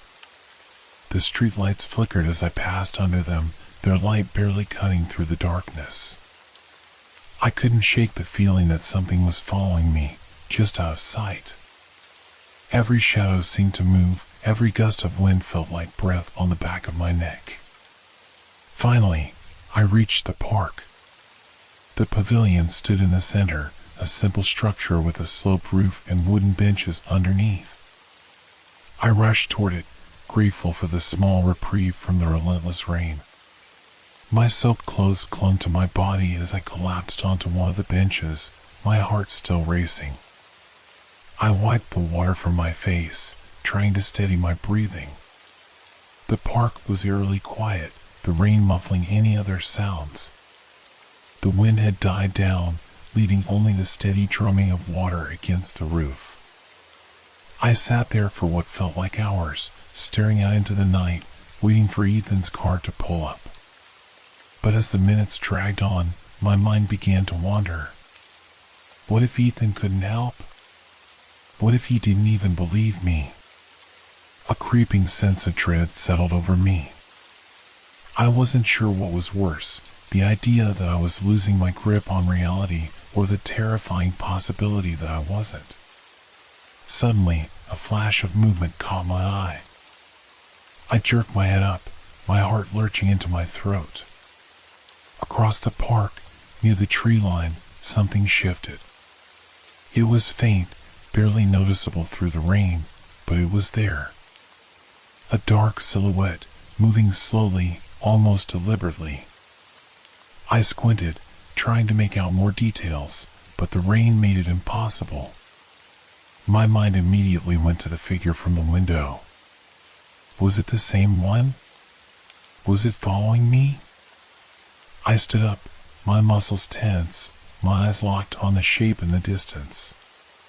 It wasn't coming any closer, but it wasn't going away either. It just lingered there, watching. My pulse quickened, my instinct screaming at me to leave, to run. But then, as if responding to my thoughts, the figure began to move, slowly at first, but then faster, with purpose. It was coming straight for me. Panic surged through me. I backed away, my feet stumbling over the uneven ground. My heart pounded in my ears as the figure grew closer, its outline becoming more distinct. It moved unnaturally, almost gliding across the wet grass, its form shifting and blending with the darkness.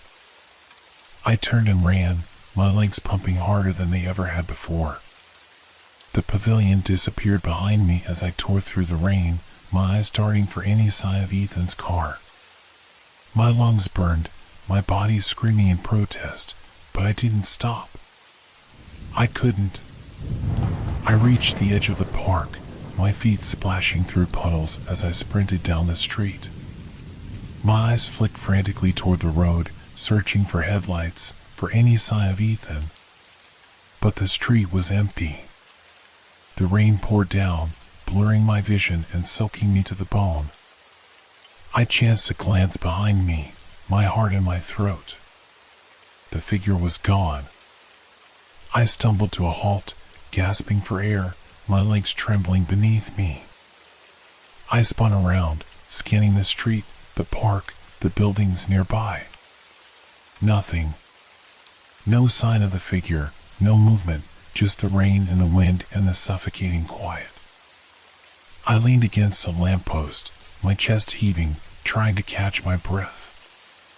My mind raced, trying to make sense of what had just happened. Was it real? Was I imagining it? I didn't know anymore. Everything felt like a blur, a nightmare I couldn't wake up from. And then, through the haze of rain, I saw it. A car. Ethan's car. Relief washed over me as the headlights cut through the darkness, heading toward me. I waved frantically, my heart still pounding, and the car slowed as it approached. Ethan pulled up beside me, his face a mix of concern and confusion as he rolled down the window. "You okay, man? You look like you've seen a ghost." I could barely find my voice. I think I did.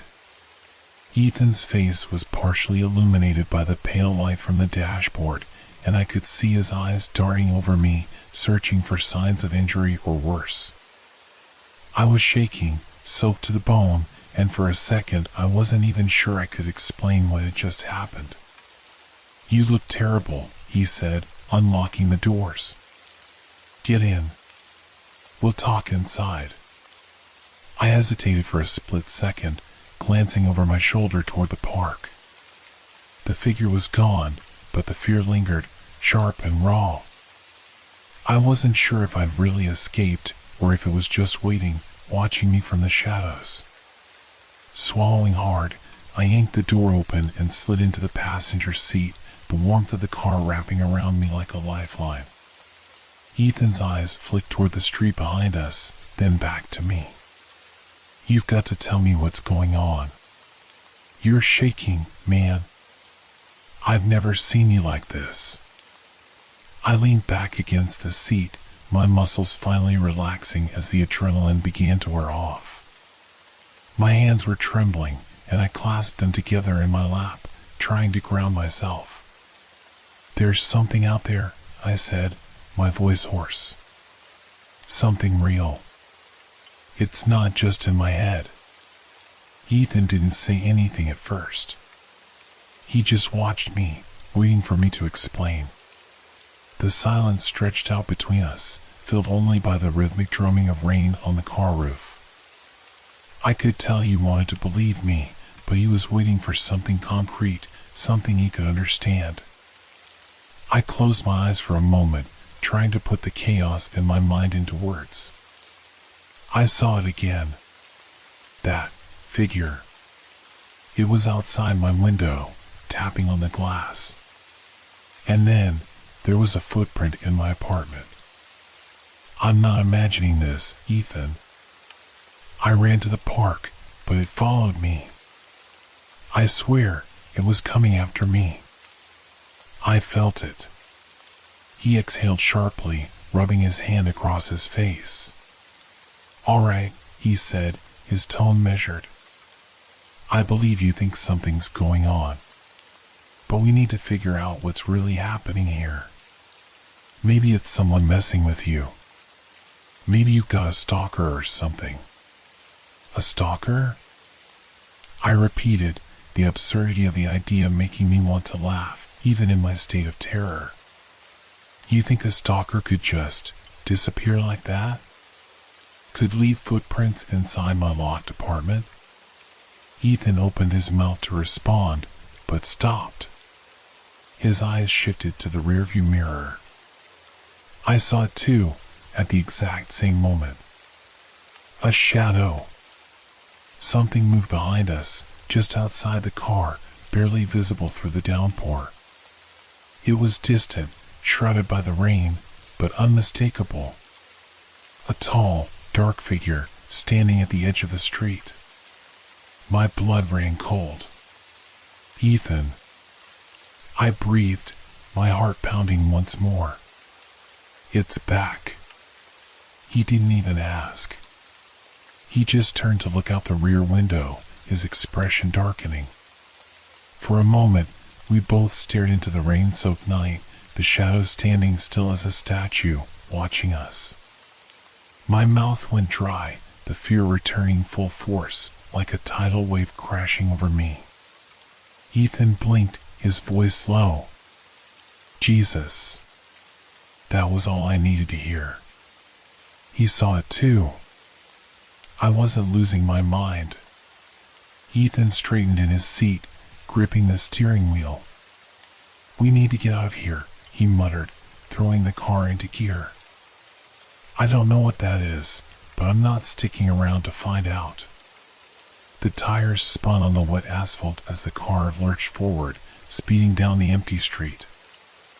I glanced over my shoulder, my heart in my throat. The figure hadn't moved, still standing at the edge of the park, but somehow I knew that distance didn't matter. It was watching, waiting, following us in a way that didn't make sense. Even as we pulled farther away, I could feel it, as if its presence clung to me. Ethan drove in silence for a while, his knuckles white on the steering wheel, his eyes locked on the road ahead. Neither of us spoke, the tension in the car thick enough to choke on. My mind raced, replaying everything that had happened in the last few hours. I couldn't stop thinking about the way that thing had moved, the way its eyes had glowed faintly in the darkness. It wasn't human. It couldn't be. Finally, Ethan broke the silence. All right, man. You need to tell me everything. From the beginning. I took a deep breath, nodding. He deserved to know. He had been a good friend, coming out here in the middle of the night to help me, despite how insane all of this sounded. I owed him the whole story. It started a couple of weeks ago, I said quietly. The rain had just started coming down hard, like tonight. I kept seeing shadows out of the corner of my eye. At first, I thought it was just my imagination, you know? We've both been stressed out with work, and I haven't been sleeping well. Ethan glanced at me but didn't interrupt. He was listening closely. But then it got worse. The shadows started to take shape, like figures. People, almost. I'd see them outside in the rain, just standing there, watching. At first, it was far away, like they were out of focus. But over time, they started getting closer. Every time it rained, they'd come back, a little nearer than before. I hesitated, my throat tightening. Then, 2 nights ago, I saw one right outside my window. It was different from the others. Taller, darker, and its eyes. I shuddered. Its eyes were glowing. It looked right at me, Ethan. Like it knew I was watching. I've been scared to sleep ever since. And tonight, it came back. Ethan's grip on the lid tightened. Have you told anyone else? Have you noticed anyone else seeing these things? I shook my head. No, just me. At first, I thought it was stress or lack of sleep. But after tonight, Ethan let out a slow breath. Okay. So, whatever this is, it's connected to the rain. Have you noticed anything else? Any patterns? Anything that happens when they show up? I thought for a moment, my mind racing back over the events of the past few weeks. It's always at night, I said slowly. And always when the rain is heavy. But it feels like they're getting stronger. Closer. Every time, it's like they're more real. Ethan nodded, his jaw clenched. All right. I don't know what the hell we're dealing with, but we need to figure it out. Maybe we need to look into the history of your building or the area. See if anything strange has happened before. Maybe. I muttered, though deep down, I wasn't sure if any amount of research could explain what was happening. Whatever this was, it felt beyond anything rational or historical. But Ethan was right. We had to start somewhere. Suddenly, the car jolted as Ethan swerved to avoid something in the road. My stomach lurched, and I grabbed the edge of the seat to steady myself. What the hell? Ethan muttered, glancing in the rearview mirror. I turned to look and felt the blood drain from my face. The figure. It was in the middle of the street now, directly behind us, standing there like it had never moved. It hadn't chased us. It didn't need to. It just appeared. My breath caught in my throat. How was that possible? Ethan's voice was tight, almost panicked. Did you see that? There's no way it could have gotten there that fast. I nodded, my heart hammering in my chest. We need to keep moving. Just keep going. Don't stop. Ethan didn't need to be told twice. He pressed harder on the gas, and the car sped up, the rain blurring everything outside. But the farther we drove, the more I felt like we were being pulled into something deeper, something darker. The figure wasn't just following us. It was leading us somewhere. Ethan's car raced through the rain-slicked streets, the windshield wipers struggling to keep up with the downpour. The rhythmic thump of the blades did nothing to calm my nerves. My thoughts were racing, tangled in fear and confusion, as I replayed the impossible sight of the figure appearing in the middle of the road. Every muscle in my body was tense, like I was waiting for the next unexplainable thing to happen. Ethan's grip on the steering wheel was tight, his jaw set as he concentrated on the road. I could tell he was trying to stay calm, to keep things rational, but the tension in his face betrayed him. He'd seen it too, the figure, the way it just appeared, and now we were both grappling with the terrifying realization that whatever this thing was, it wasn't bound by the same rules as the rest of us. After a few minutes of silence, he glanced at me. What do we do now? We can't just keep driving around all night. I shook my head, still trying to find my voice. I don't know. But we can't go back to my apartment. Not with that thing out there. Ethan cursed under his breath. All right. Then we need to go somewhere safe, somewhere it can't get to us. I wanted to believe that such a place existed, but deep down, I wasn't sure. Every time I thought I was safe, the figure had found me. It had followed me through the streets, appeared outside my window, even left its mark inside my locked apartment. How could I escape something that defied logic, that could appear wherever it wanted? Ethan must have sensed my hesitation because he quickly added, "We'll figure this out. There's got to be something we're missing, some reason why this thing is coming after you." I nodded, but my mind was racing in 100 different directions. Why was it coming after me? What had I done to attract its attention? Or was this just random? The idea that it could have chosen me for no reason at all was somehow more terrifying than if there had been a clear cause. Ethan took a sharp turn, the tires skidding slightly on the wet pavement, and I recognized where we were headed, his place. It was a small, two-story house on the edge of town, far from any parks or busy streets. Isolated. Quiet. Maybe too quiet. As we pulled into his driveway, I couldn't shake the uneasy feeling settling in my gut. The rain was still pouring down, cascading off the roof of the house in thick sheets. The headlights illuminated the front of the house, casting long shadows across the lawn. For a moment, I thought I saw something move in the darkness beyond the porch, but when I blinked, it was gone. "Come on," Ethan said, cutting the engine. "We'll get inside, dry off, and figure out our next move." I hesitated, glancing around the yard one more time before following him out of the car. The rain hit me like a wall, soaking through my clothes almost instantly. I kept my head down, my heart racing as we hurried to the front door. The house felt like a temporary refuge, a bubble of warmth and light in the midst of a dark, rain-soaked nightmare.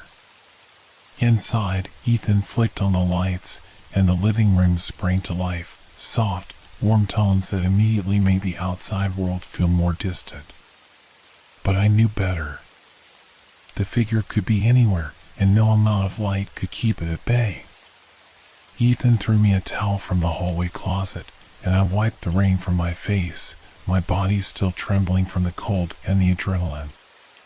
He sat down on the couch, running a hand through his damp hair, his face tight with worry. "All right," he said, his voice calm but strained. "Let's go over everything again. What exactly happened tonight?" I took a deep breath, trying to steady my nerves. It was the same as before. I saw the figure outside my window. But this time, it was closer. I could hear it. I felt it. Ethan frowned. "What do you mean, you felt it?" I struggled to find the right words. "It's hard to explain. It's like I could feel it in my mind. Like it was inside my head, trying to get to me. I've never felt anything like that before." Ethan leaned forward, his elbows resting on his knees. "And you're sure it's not just some kind of sleep paralysis? Stress? You've been under a lot of pressure lately." I shook my head, my frustration bubbling to the surface. "I know what sleep paralysis feels like, Ethan. This is different. This thing is real. It's not just in my head. You saw it too, remember?" He nodded, rubbing the back of his neck. "Yeah, I saw it. But it doesn't make sense. How can something like that just appear? It's impossible." "I don't know," I muttered. "But it's happening. And every time it rains, it gets worse." Ethan stood up, pacing across the room. "There has to be something more. Some reason why this thing is targeting you. Maybe something you did, or something that happened recently." I thought back to the last few weeks, searching for anything out of the ordinary. But nothing came to mind. My life had been monotonous, filled with work and little else. No strange encounters, no ominous events until the rain started. It was as if the rain had brought this thing with it, like it had been waiting for the right moment to strike. "I can't think of anything," I said quietly. "It all started when the rain came. That's the only connection I can find." Ethan stopped pacing and turned to face me, his expression grim. "Then maybe we need to figure out what's going on with the rain." I stared at him, unsure what he meant. What do you mean? It's just rain. Maybe not, Ethan said, his voice growing more determined. Maybe there's something about the rain itself that's triggering this thing. We need to look into it, check the weather patterns, see if there's been anything unusual lately. I wanted to argue, to tell him that this was all ridiculous, that there was no way the weather could be connected to a supernatural figure stalking me.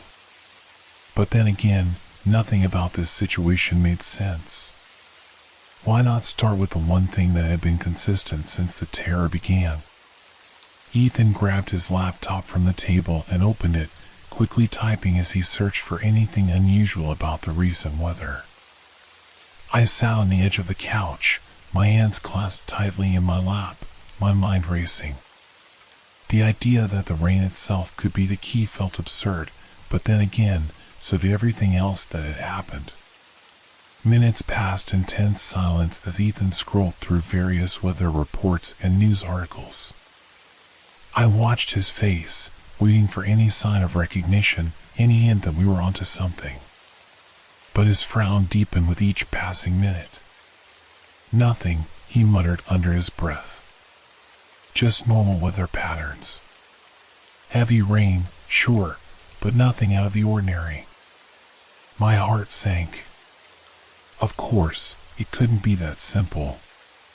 Nothing about this was simple. But just as I was about to suggest we try something else, Ethan's expression changed. His eyes narrowed, his lips pursing as he clicked on an article. Wait. This is strange.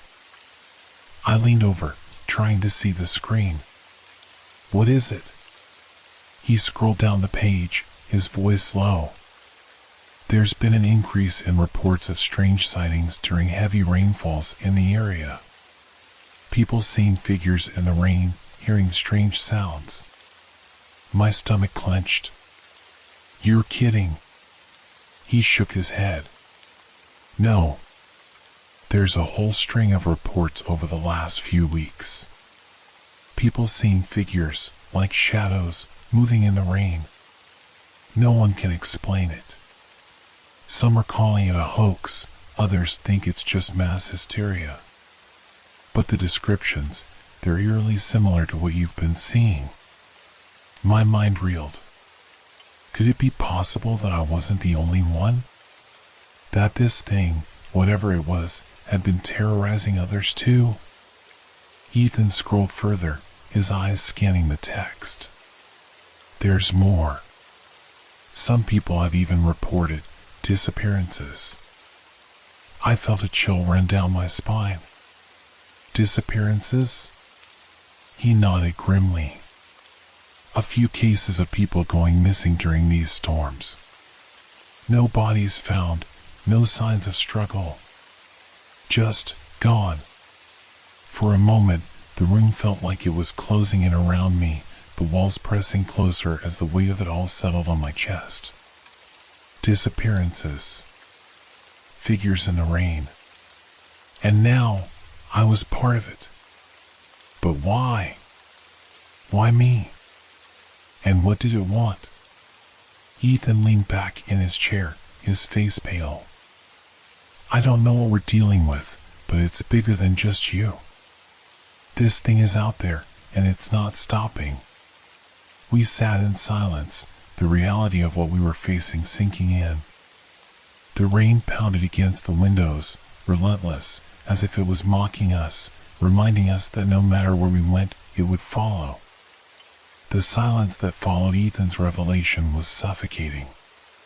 The rain outside had become more than just background noise. It was a constant, oppressive force, as if every drop held a part of the mystery we were trying to unravel. I couldn't get the thought out of my mind that somewhere, out in the rain, the figure was waiting. Watching. Ethan's face was still pale as he scrolled through more of the reports. His earlier confidence had faded, replaced by a grim determination. He was a problem solver, always had been, but I could see in his eyes that this problem was unlike anything he ever faced. It wasn't logical. It wasn't something we could figure out by looking at weather patterns or news articles. I stood up, unable to sit still any longer. My nerves were frayed, and the fear that had settled deep inside me was bubbling up again. I started pacing, trying to make sense of it all, but it was like my thoughts kept slipping away every time I got close to a conclusion. Disappearances, I muttered, more to myself than to Ethan. How can people just disappear in the rain? And why haven't we heard about this on the news? Ethan glanced up from his laptop. I don't know. Maybe it's been buried, or maybe people are too afraid to talk about it openly. The reports I'm finding are on smaller, local forums and community boards, nothing mainstream. That made sense. It was easier to dismiss something if it wasn't widely reported, easier to pretend it wasn't real. But now that we were digging deeper, it felt like the ground beneath us was crumbling. Let me see those reports, I said, walking over to him. Ethan turned the laptop so I could read the screen, and my stomach twisted as I skimmed through the posts. People describing the same things I had seen, the shadowy figure, the feeling of being watched, the way it seemed to materialize out of the rain itself. Some even mentioned seeing multiple figures, circling them, just out of sight. But the most disturbing part was the dates. The sightings had all occurred during the last few weeks, right when the rain had started to fall heavily in our area. And then there were the disappearances, people who had vanished without a trace, their last known whereabouts near parks or streets, just like I had been when the figure first appeared. It's all connected, I whispered. The rain, the figures, the disappearances. But what does it want? Ethan shook his head, closing the laptop with a heavy sigh. I don't know, but we need to figure it out before it gets worse. Before it. He didn't finish his sentence, but we both knew what he meant. Before it came for me. Before I became one of the disappearances. A cold shiver ran down my spine. I turned away from the laptop, crossing my arms tightly over my chest as I stared out the window. The rain was coming down harder now, hammering against the glass like fingers tapping for attention. In the dim light of the street lamp outside, the world looked warped and distant, the kind of scene you'd expect to see in a nightmare. My thoughts wandered back to the park, to the moments before I saw the figure on the road. Had it been there all along, lurking in the rain, just waiting for the right moment to reveal itself? And why had I been the one to see it? Ethan stood up and walked over to me, his voice low. We're not going to solve this tonight. You need to get some rest. Maybe in the morning we can come up with a plan. I wanted to argue, to tell him that rest was the last thing I needed, but he was right. My body was exhausted, and my mind was racing in circles. Still, the idea of sleeping felt impossible. Every time I closed my eyes, I imagined the figure standing over me, its shadowy form looming closer and closer until it reached out. I don't think I can sleep, I admitted, my voice shaky. Ethan gave me a sympathetic look. You don't have to sleep. Just lie down for a bit, clear your head. I'll stay up, keep an eye out.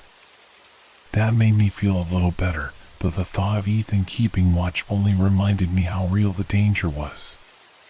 Still, I nodded, grateful for his presence.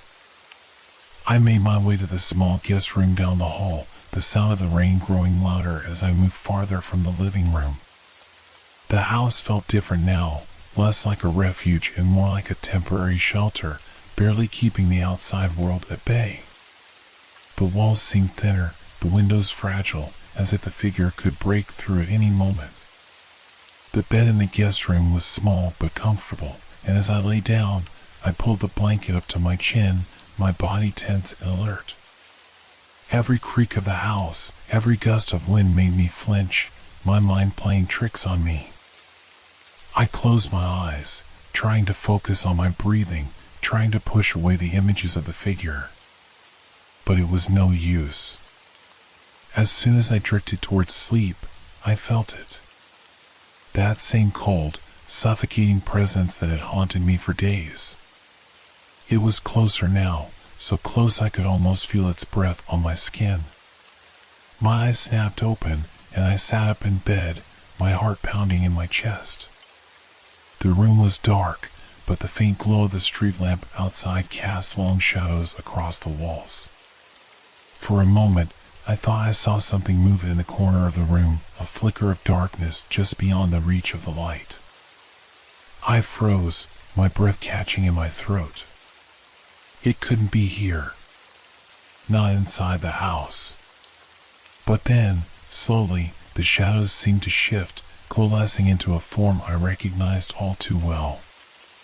The figure was there, standing in the corner, its silhouette barely distinguishable from the darkness around it. I couldn't see its face, but I knew it was watching me, waiting. A scream built up inside me, but it caught in my throat, choked by the overwhelming fear that gripped me. I couldn't move. I couldn't breathe. It was like every part of my body had been paralyzed by the sheer terror of its presence. And then, just as suddenly as it had appeared, the figure began to dissolve, its form breaking apart into droplets of water that melted into the shadows. In a matter of seconds, it was gone, leaving only the faint sound of dripping water in its wake. I sat there, gasping for breath, my heart hammering in my chest. It had been here. Inside the house. No locked door or wall could keep it out. It was everywhere, in the rain, in the shadows, waiting for the right moment to strike. I stumbled out of bed and rushed back to the living room, my hands shaking as I clung to the doorframe. Ethan looked up, startled by the look on my face. "It was in the house," I whispered, my voice trembling. "It was here." Ethan's expression hardened, and he immediately stood up, scanning the room as if expecting the figure to appear any second. "Are you sure?" I nodded, wrapping my arms around myself. "I saw it. In the guest room. It dissolved into water." Ethan didn't question me. He moved quickly to the windows, checking the locks, then the doors. But we both knew it was pointless. The figure wasn't bound by physical barriers. It could appear anywhere, anytime. "We can't stay here," I said, my voice barely above a whisper. "We have to go." Ethan turned to me, his face tight with concern. "Go where?" "It's everywhere. There's no place it can't reach." I didn't have an answer for him. All I knew was that staying in one place felt like a death sentence. We had to keep moving, keep trying to stay one step ahead of it. But how long could we run before it caught up to us? The rain continued to fall, pounding against the windows like a relentless reminder of the danger outside. And inside, there was no escape. I couldn't shake the feeling that we were already too late, that no matter what we did, no matter where we went, the figure would find us.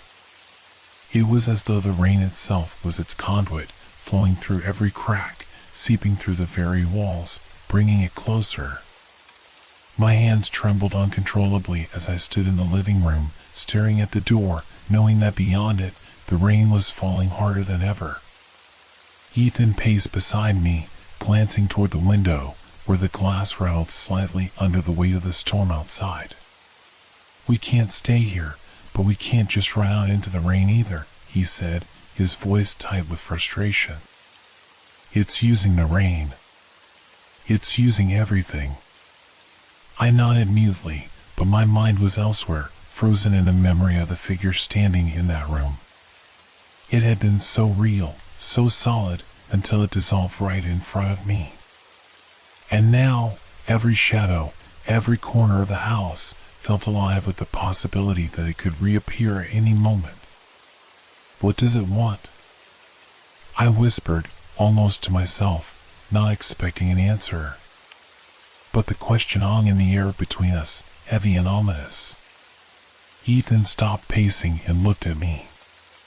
His face was pale, his brow furrowed with worry. "I don't know, but we need to figure out what it is. Maybe there's something we missed, some clue in the reports, or something else entirely." I could hear the desperation in his voice. We both knew we were out of our depth, but the idea of just waiting, doing nothing while the rain intensified and the figure grew bolder, was unbearable. The house had gone from feeling like a sanctuary to a trap, every door and window only a thin barrier between us and whatever was lurking just outside. A sudden crash echoed through the house, making me jump.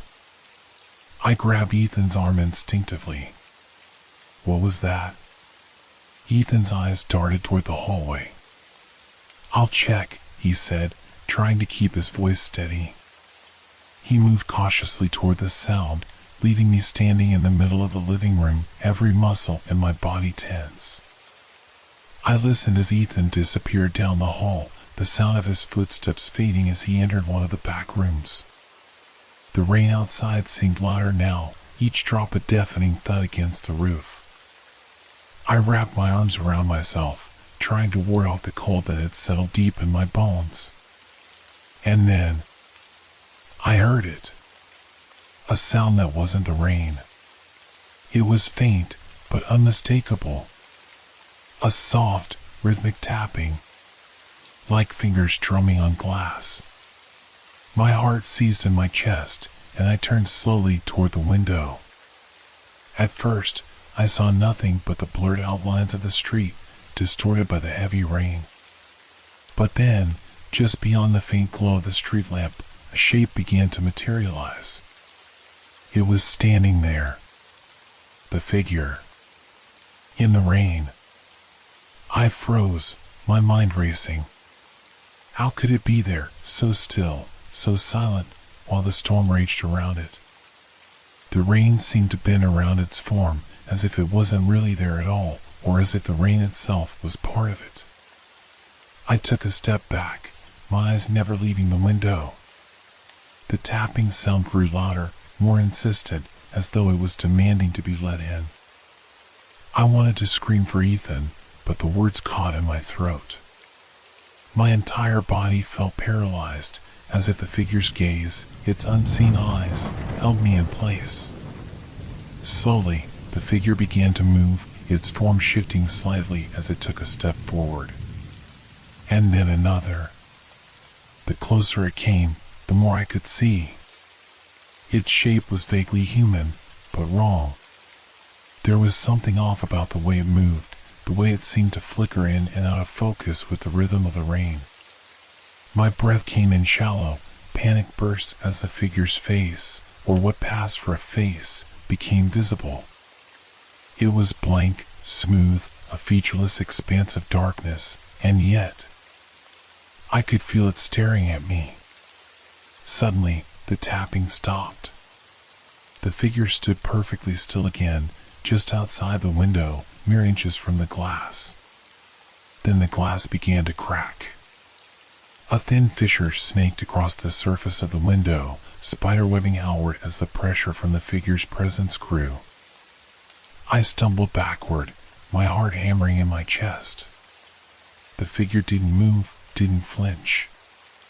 It was as though its very existence was enough to break through the barriers we had so desperately tried to put up.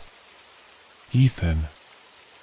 I finally managed to scream, my voice cracking with terror. "Ethan, it's here!"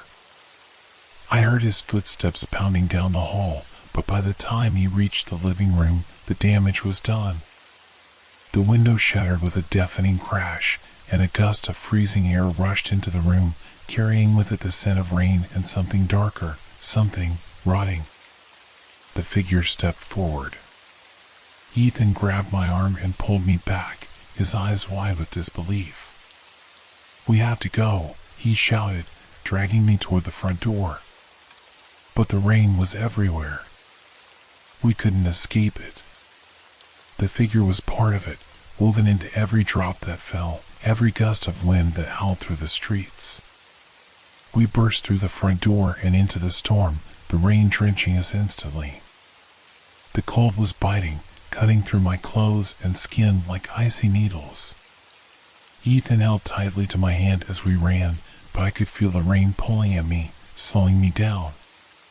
It was as though the figure was everywhere at once, wrapping itself around us, suffocating us with its presence. We stumbled through the streets, the world around us dissolving into a blur of water and shadows. The houses we passed looked distorted, their shapes bending and warping in the downpour. The figure followed us, always just out of sight, but never far behind. I could feel its presence growing stronger with every step we took, as though the rain itself was becoming it, absorbing its malice, its intent. My legs felt heavy, my lungs burning as I struggled to keep up with Ethan. "Where are we going?" I shouted, my voice barely audible over the roar of the storm. Ethan didn't answer. He just kept running, his grip on my hand tightening as if he knew that letting go would mean losing me forever. But I could see it in his eyes. He didn't know where we were going. There was no plan, no escape. We reached the edge of the park, the same place where I had first seen the figure. The trees loomed ahead, their branches thrashing violently in the wind. I pulled Ethan to a stop, gasping for breath, my body shaking from the cold and exhaustion. "We can't keep running," I cried. "It's everywhere. We have to." My words were cut off as the figure emerged from the shadows, stepping into the flickering light of the street lamp. It was closer now, its form more defined, more solid. I could see the outline of its limbs, the way the rain clung to its surface like a second skin. It was coming for us, slow and inevitable, like the tide rising to swallow us whole. I backed away, my heart pounding in my chest, but there was nowhere left to run. The rain had surrounded us, trapping us in its cold, relentless embrace. Ethan turned to me, his eyes filled with a mixture of fear and resignation. "I'm sorry," he whispered, his voice breaking. "I thought I could help." And then, before I could react, he let go of my hand and stepped forward, toward the figure. "Ethan, no!" I screamed, reaching for him, but it was too late. The figure reached out, its shadowy hand closing around Ethan's wrist. For a moment, time seemed to freeze. The rain stopped falling, the wind died down, and all I could hear was the sound of my own heartbeat echoing in my ears. Ethan looked back at me one last time, his face pale and hollow. And then, with a soft, almost inaudible whisper, he was gone. The figure dissolved, melting into the rain, taking Ethan with it. I stood there, frozen, unable to move, unable to scream. The rain began to fall again, washing over me, cold and merciless. I was alone. The rain didn't stop that night. It continued to fall, relentless and unyielding, as if the sky itself was mourning what had just happened. I stood there, soaked to the bone, staring at the spot where Ethan had been just moments before. My mind couldn't process it, couldn't grasp the fact that he was gone. That the rain had taken him, just like it had taken everything else. I didn't know how long I stood there, motionless and numb, my body shaking from more than just the cold. Time had lost all meaning.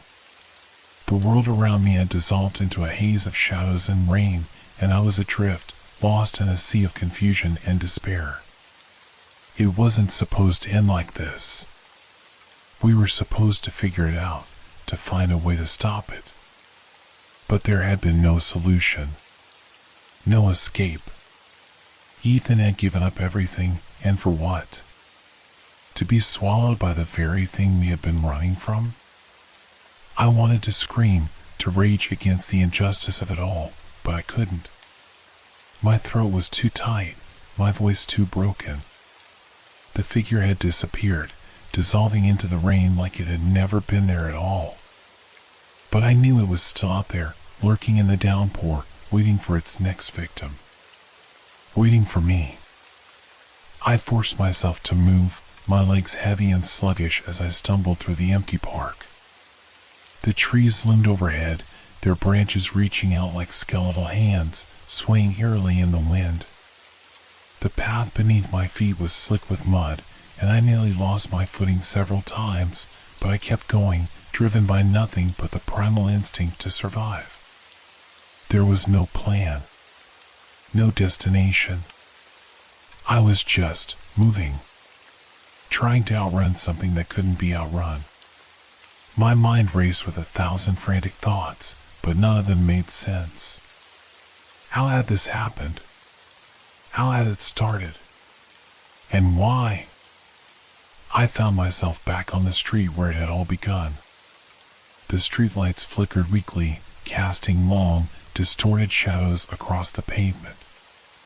The houses were dark, their windows like black eyes staring out into the storm. It was surreal, walking through this place that had once been so familiar, now warped by the nightmare I was living. I stopped in front of my house. It looked the same as it always had, but now it felt foreign, like a stranger's home. The lights were off, and the windows were dark, but something about it seemed wrong. As if the very walls had absorbed the terror of the last few days, and were now radiating it back at me. I hesitated at the door, my hand hovering over the handle. A part of me didn't want to go inside. A part of me knew that whatever was waiting for me in there was worse than anything I had faced so far. But I had nowhere else to go.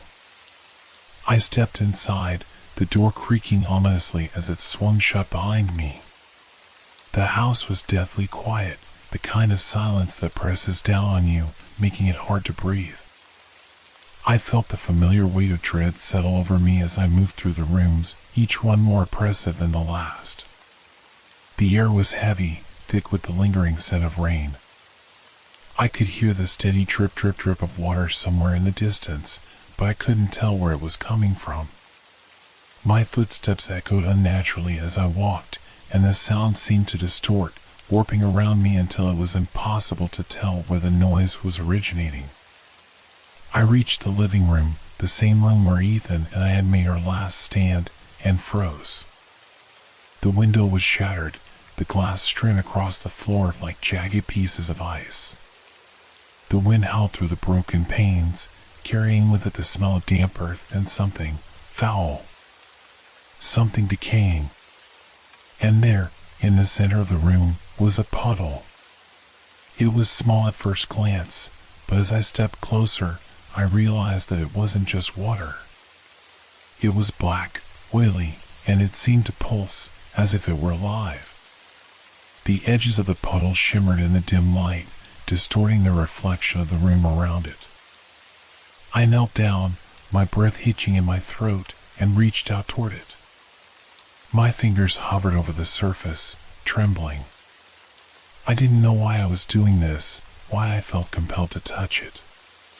But something in the back of my mind told me that I needed to. The moment my fingers grazed the surface, the puddle rippled. It was cold, unnaturally cold, and the sensation sent a shockwave up my arm. I yanked my hand back, but the ripples continued, growing stronger and more violent. And then, I saw it. A shape began to form within the puddle.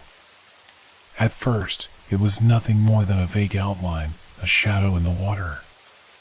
But slowly, it took shape, becoming more defined, more real. It was the figure. It was back. I scrambled to my feet, my heart racing, but I couldn't tear my eyes away from the puddle. The figure rose up from the depths, its body emerging from the black water like a ghost. Its face, or lack thereof, was smooth and featureless, just as before. But this time, it felt different. This time, it felt personal. It stood there, motionless, staring at me, or at least, I thought it was staring at me. There were no eyes, no mouth, no features at all. But I could feel its gaze, cold and relentless, boring into me. I backed away slowly, my mind racing. This couldn't be happening. It had already taken Ethan. Why was it still here? What did it want from me? The figure didn't move. It just stood there, watching, waiting. And then, without warning, it began to shift. Its body twisted and contorted, its limbs stretching unnaturally. The shadows around it seemed to warp, bending toward it as if it were pulling them in. The air grew colder, the wind outside howling louder, and the puddle began to expand, spreading across the floor like a living thing. I stumbled backward, my heart pounding in my chest. This wasn't just a figure anymore. It was something else, something more powerful, more dangerous. I turned and ran. My feet pounded against the floor as I fled through the house, the shadows closing in around me. The walls seemed to shift and twist, the familiar layout of the house warping into something unrecognizable. The sound of the rain grew louder, deafening, as if it were inside the house with me, chasing me down. I reached the front door and threw it open, but the world outside had changed. The street was gone, replaced by a swirling void of black rain and shadows. There was nowhere to go, nowhere to hide. The figure was behind me. I could feel it, its presence pressing down on me, suffocating me. I turned, my back against the door, and stared into the darkness. The figure loomed before me, its body a mass of shifting shadows, its form barely distinguishable from the rain. And then it spoke. Not with words, but with a feeling. A crushing sense of inevitability. Of finality. I was its now. There was no escape. The last thing I saw before the darkness swallowed me was the figure, reaching out, its hand closing around my throat, pulling me into the rain.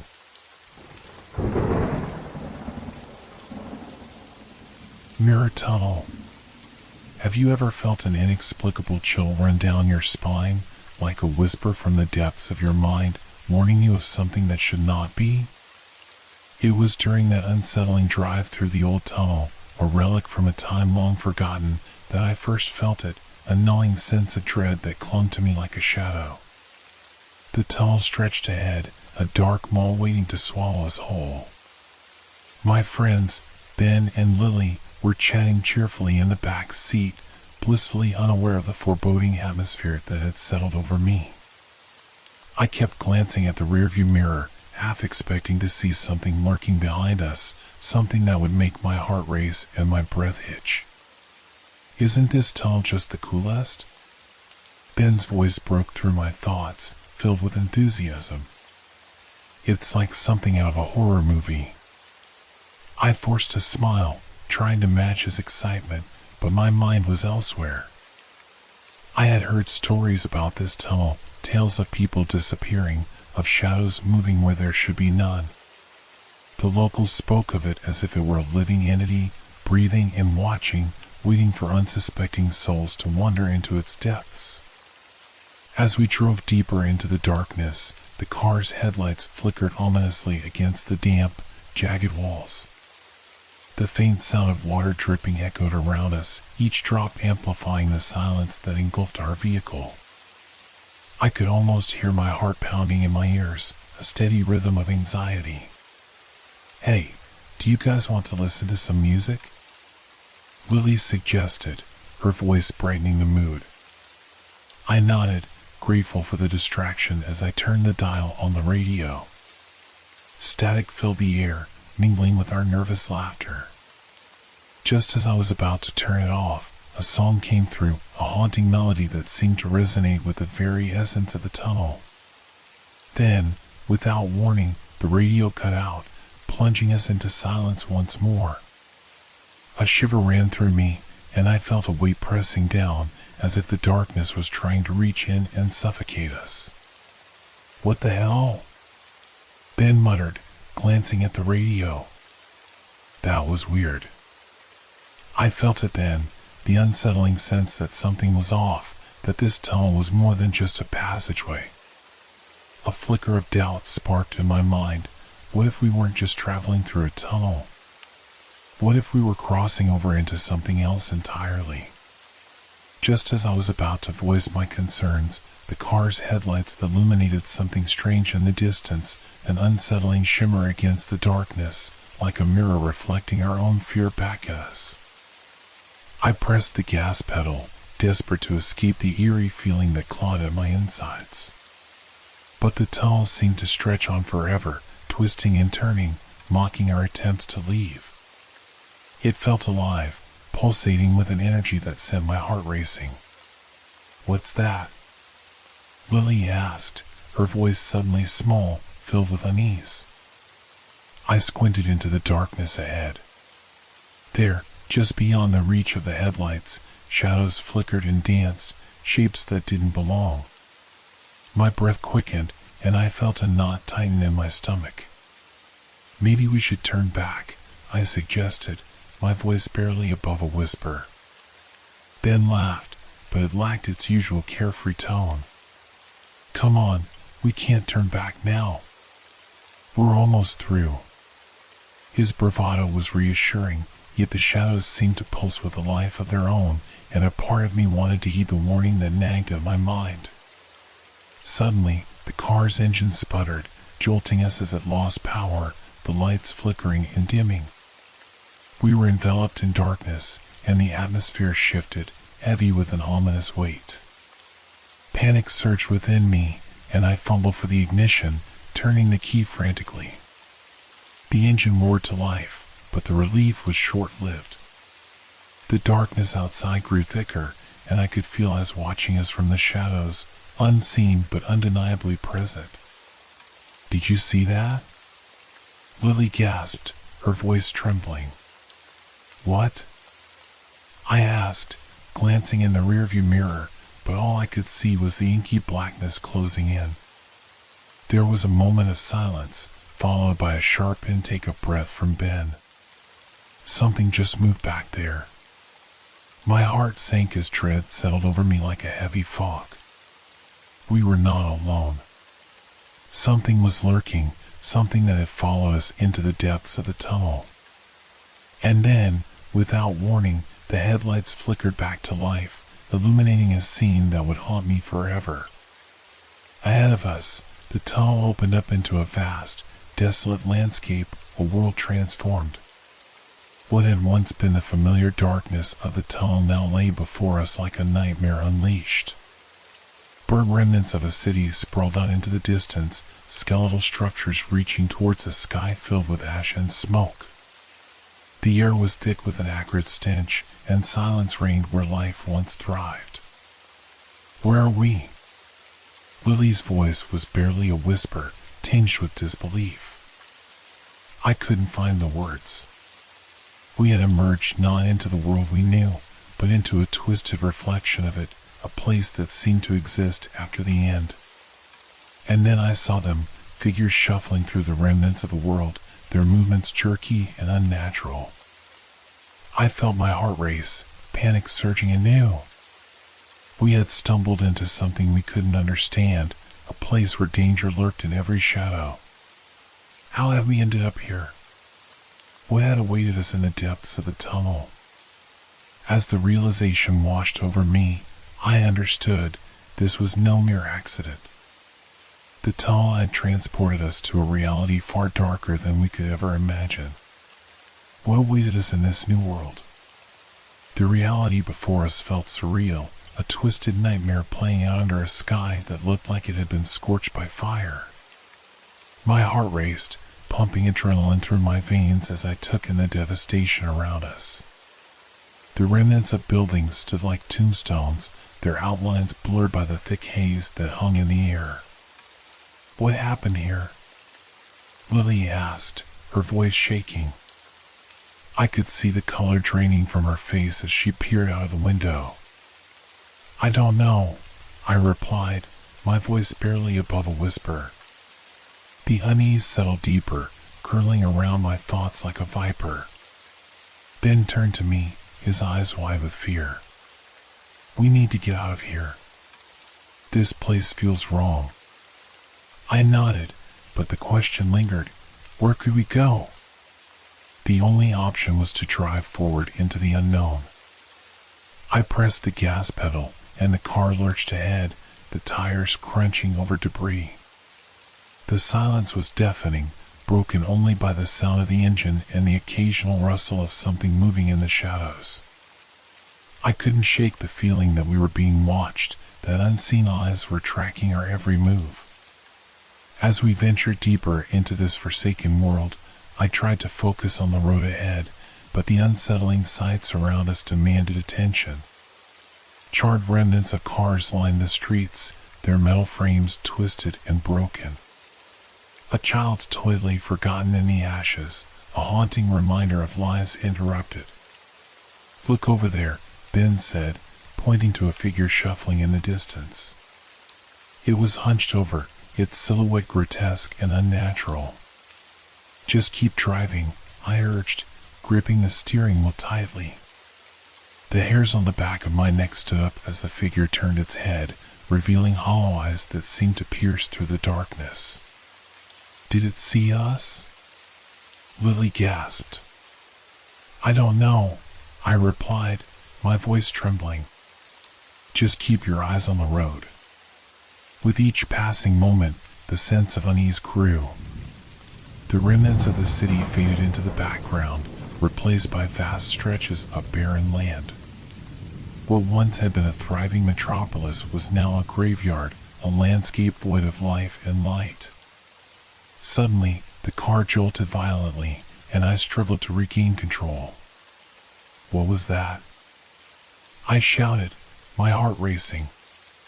Something in the road. Ben yelled, his voice tinged with panic. I pulled the car to a stop, breathing heavily. We need to check it out, I said, though every instinct screamed against it. Reluctantly, we stepped out of the vehicle, the oppressive silence wrapping around us like a shroud. The air was thick with dust, and I could taste the bitterness on my tongue. I felt exposed, as if we were standing on the precipice of something horrific. As we approached the front of the car, I saw it, a twisted piece of metal jutting out from the ground. But it wasn't just any debris, it was the remnants of a child's tricycle, the paint faded and peeling. Lily gasped, stepping back. This is too much. We need to get back in the car. I nodded, feeling the weight of despair pressing down on me. Just as we turned to head back, the rustle of movement caught my attention. I froze, my heart pounding in my chest. From the shadows, figures began to emerge, their movements slow and deliberate. They shambled toward us, their forms grotesque and contorted, like marionettes whose strings had been cut. I could see their faces, sunken and hollow, eyes devoid of any humanity. We need to go. Now! I shouted, adrenaline surging through me. We sprinted back to the car, hearts racing, dread clawing at our minds. I jumped into the driver's seat, fumbling with the keys. My hands shook as I inserted the key into the ignition, and with a frantic twist, the engine roared back to life. Go! Go! Ben shouted, his voice raw with panic. I slammed on the gas, tires screeching against the pavement as we sped away from the advancing figures. The rearview mirror showed them still following, their limbs moving with an unnatural rhythm, a haunting parade of the lost. Where do we even go? Lily cried, glancing out the window. I don't know. I admitted, the reality of our situation sinking in. We were trapped in a world that felt like it had emerged from a nightmare, and there seemed to be no escape. The landscape blurred past us, a ghostly vision of what once was. I felt the weight of despair pressing down on me, choking out any hope that remained. The road ahead twisted and turned, leading us deeper into the unknown. The air grew heavier, thick with an impending sense of dread, and I could feel the shadows creeping in around us. I glanced at the rearview mirror again, and for a fleeting moment, I thought I saw something else, a flicker of movement, something darker than the figures we had just fled. "Did you see that?" I stammered, my heart racing. "What? What did you see?" Ben asked, panic evident in his voice. "I don't know," I whispered, fear tightening its grip around me. "Something else is out there." The road began to narrow, and I felt the car shudder as we entered a stretch of broken pavement. The oppressive silence returned, the only sound the harsh breathing of my friends. We were isolated, alone in a world that had forgotten us. As we pressed forward, the landscape began to shift again, morphing into a twisted reflection of our reality. Dilapidated buildings rose from the ashes, casting long shadows that seemed to reach for us, begging for attention. "This place feels like a tomb," Lily murmured, her voice barely audible. "Yeah, it does," Ben replied, glancing nervously out the window. But just as I thought we might find a way through, a sudden blinding light illuminated the darkness, forcing me to shield my eyes. I squinted, trying to make sense of what was happening. "What is that?" I asked, fear flooding my voice. As the light dimmed, I realized it was coming from a large structure looming ahead, a massive archway covered in intricate designs, shimmering as if it were alive. It beckoned us, a strange lure drawing us closer despite the warning bells ringing in my mind. "Should we go in?" Ben asked hesitantly, his eyes wide. I hesitated, torn between curiosity and fear. What if it's a trap? But deep down, I knew we had no choice. We couldn't stay in this forsaken place. With a heavy heart, I drove toward the archway, the ground trembling beneath us as we crossed into the unknown. As we passed through, a wave of cold washed over us, and I felt a shiver run down my spine. We were stepping into something we couldn't understand, a path leading us further away from the world we once knew. And then, as we crossed the threshold, the echoes of our past faded, replaced by a new reality that awaited us beyond the tunnel. The moment we crossed through the archway, everything changed. The air felt denser, almost electric, as if the very atmosphere crackled with energy. I glanced at Ben and Lily, their faces reflecting a mix of fear and uncertainty. "What did we just step into?" Lily whispered, her eyes darting around the unfamiliar landscape. Before us lay a vast expanse, stretching far beyond what our eyes could see. The ground was uneven, dotted with strange formations that resembled twisted trees, their bark glistening as though coated in glass. The colors were muted, shades of gray, brown, and a sickly green that seemed to sap the vibrancy from everything it touched. As we drove deeper into this eerie world, the silence became oppressive, a thick blanket that stifled sound. I could hear nothing but the low hum of the engine and the pounding of my heart. I felt like we were intruding on a forbidden realm, a place where time stood still, and the remnants of the past lingered like ghosts. "What do you think happened here?" Ben asked, breaking the silence. "I wish I knew," I replied, my voice barely a whisper. "But it feels wrong. Like we're not supposed to be here." We continued onward, the landscape shifting around us.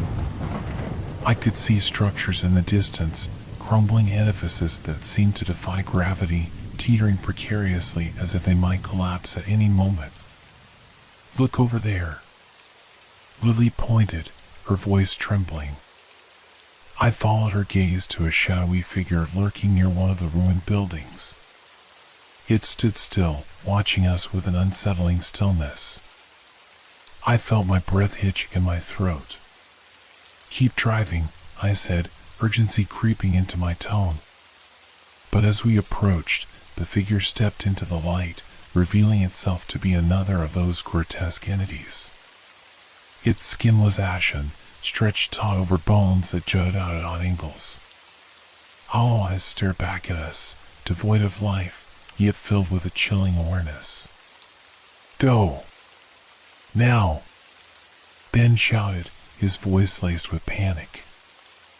I slammed my foot down on the accelerator, and the car lurched forward, the tires screeching against the cracked pavement.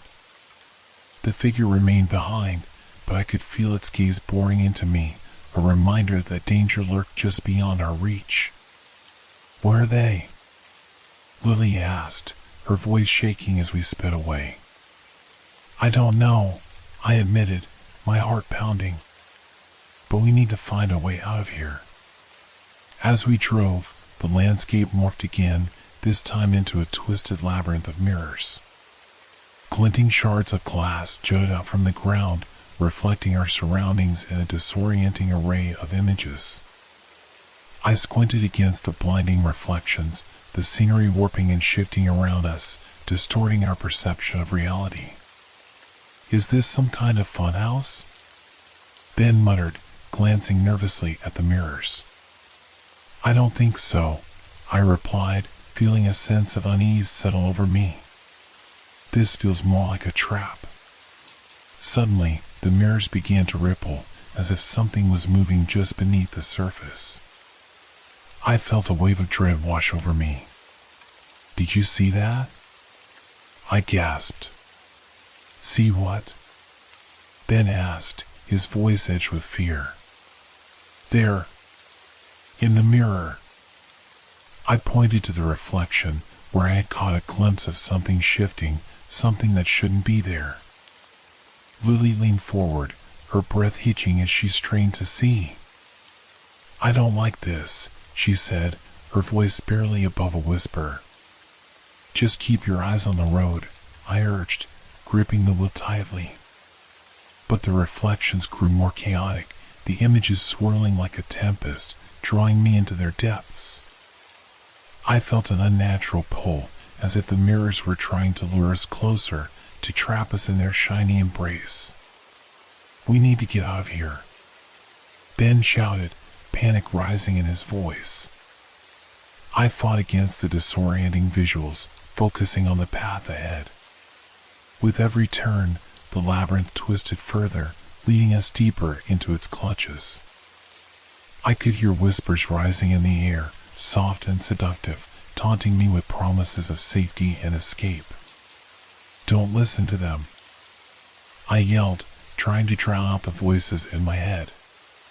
"They're trying to trick us." As we navigated the winding paths, I caught glimpses of distorted figures reflected in the mirrors, faces that seemed to twist in agony, mouths opening in silent screams. I felt bile rise in my throat, fear clawing at my insides. "Are we going in circles?" Lily asked, her voice trembling. "I don't know," I replied, frustration boiling over. "But we can't stay here. We need to find a way out." Suddenly, the car jolted, and I struggled to regain control as we hit a patch of loose gravel. "What was that?" Ben shouted, panic evident in his eyes. I turned to look at the mirror beside me, and for a brief moment, I saw something else, a flash of movement, a dark silhouette lurking just beyond the glass. My breath caught in my throat, and I turned back to the road, heart pounding. "Did you see it?" I asked, my voice barely above a whisper. "What?" Ben replied, his eyes wide with fear. "Something was there," I said, my voice shaking. "Something in the mirror." We pressed on, fear wrapping around us like a noose, tightening with each passing moment. The reflections began to warp again, and I felt my stomach twist with anxiety. We were trapped in this labyrinth, and every direction seemed to lead us further into its depths. Then, ahead, I saw a flicker of light, a glow that broke through the oppressive darkness. "There!" I shouted, hope igniting within me. "Let's head toward that light." As we drove closer, the mirrors began to fade, the chaotic reflections retreating into the background. The light grew brighter, illuminating a clearing ahead. "Please let this be an exit," I muttered, my heart racing. We emerged from the mirrors, driving into the clearing where a tall, arching gate stood, its surface shimmering like the surface of water. It felt like a portal, a way out of this nightmare. "Do we go through?" Ben asked, uncertainty lacing his voice. "We have to," I replied, determination surging within me.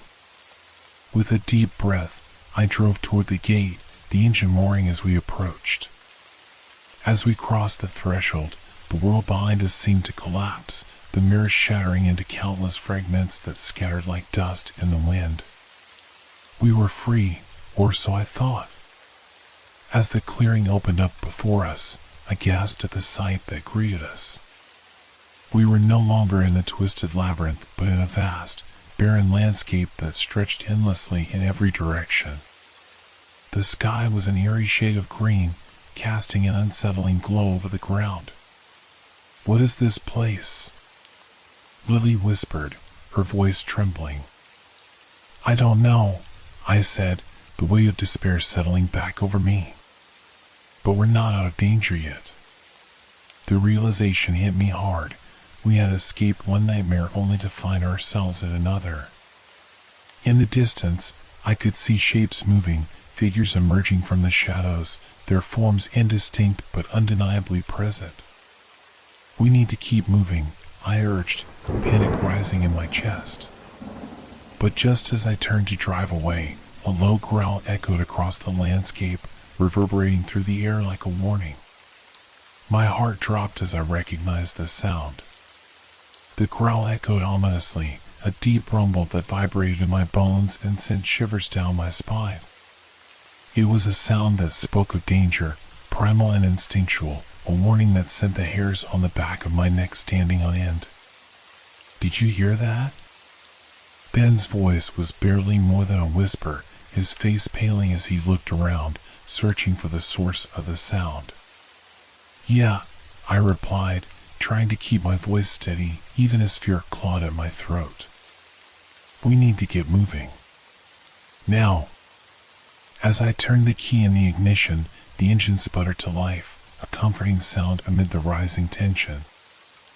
I could see the figures in the distance beginning to shift, their movements slow and deliberate.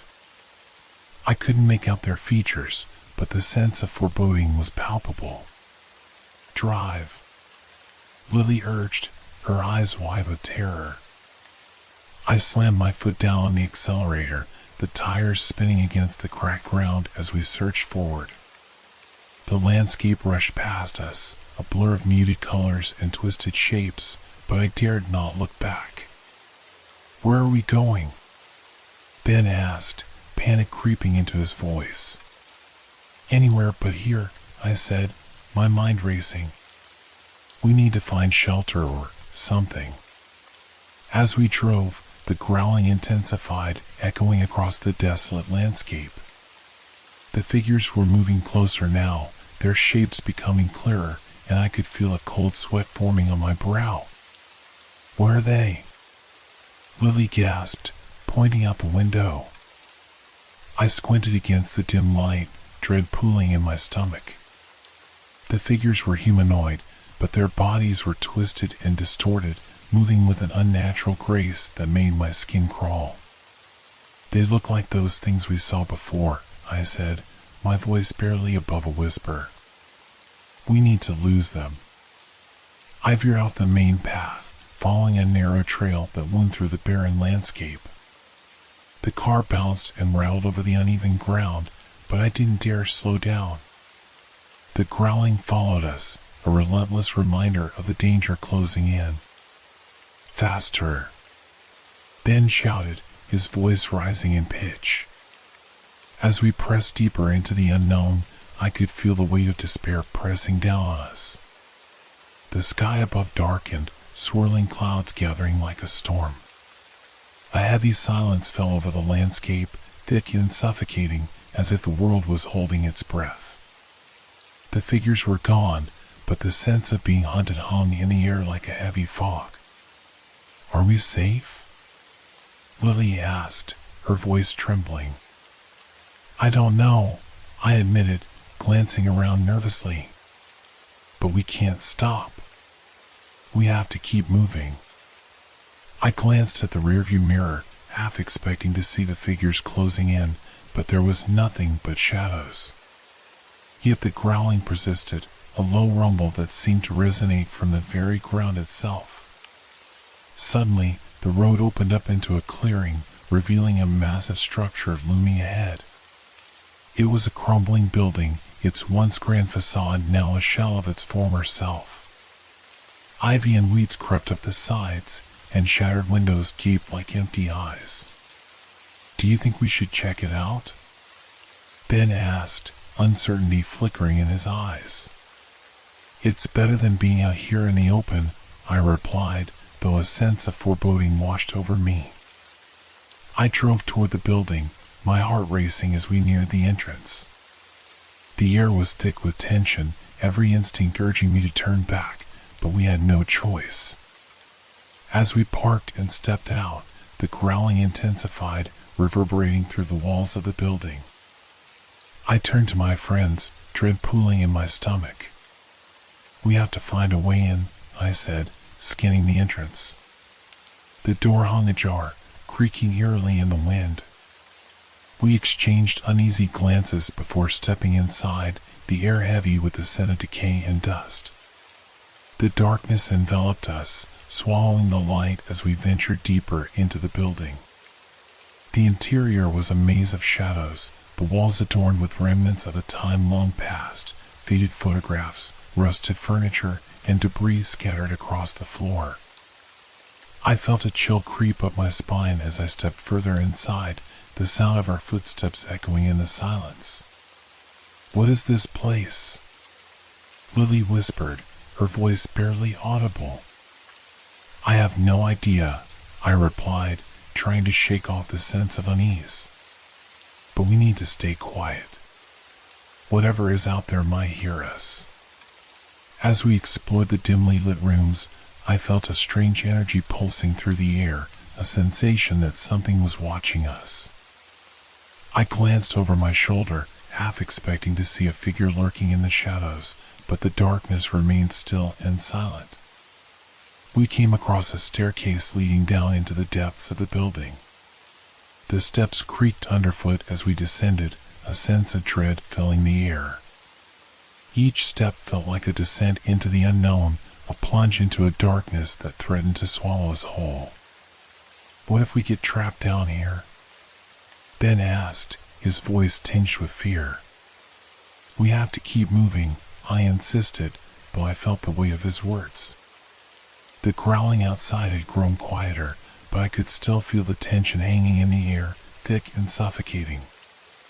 As we reached the bottom, the darkness closed in around us, and I fumbled for my phone, the faint glow illuminating the room. It was a small basement, lined with shelves filled with dust-covered jars and boxes. "What is this place?" Lily breathed, her eyes wide with fear. "I don't know, but we can't stay here long," I replied, scanning the room for any sign of an exit. Just then, the growling erupted again, louder and closer than before, echoing through the hallways. My heart raced as I turned to my friends, panic etched on their faces. "We have to hide," I urged, my mind racing. We quickly ducked behind a row of boxes, holding our breath as the growling grew nearer. I could feel the ground trembling beneath us, the air thick with tension. Then, a shadow fell over us, blocking the dim light. I peeked around the box, my heart pounding as I caught a glimpse of a creature unlike anything I had ever seen. It was massive, its body a grotesque blend of human and beast, with elongated limbs and a mouth filled with sharp teeth. It moved with an unnatural grace, scanning the room with hollow eyes that seemed to drink in the darkness. "We need to get out of here," Ben whispered urgently. I nodded, my mind racing. There had to be another way out.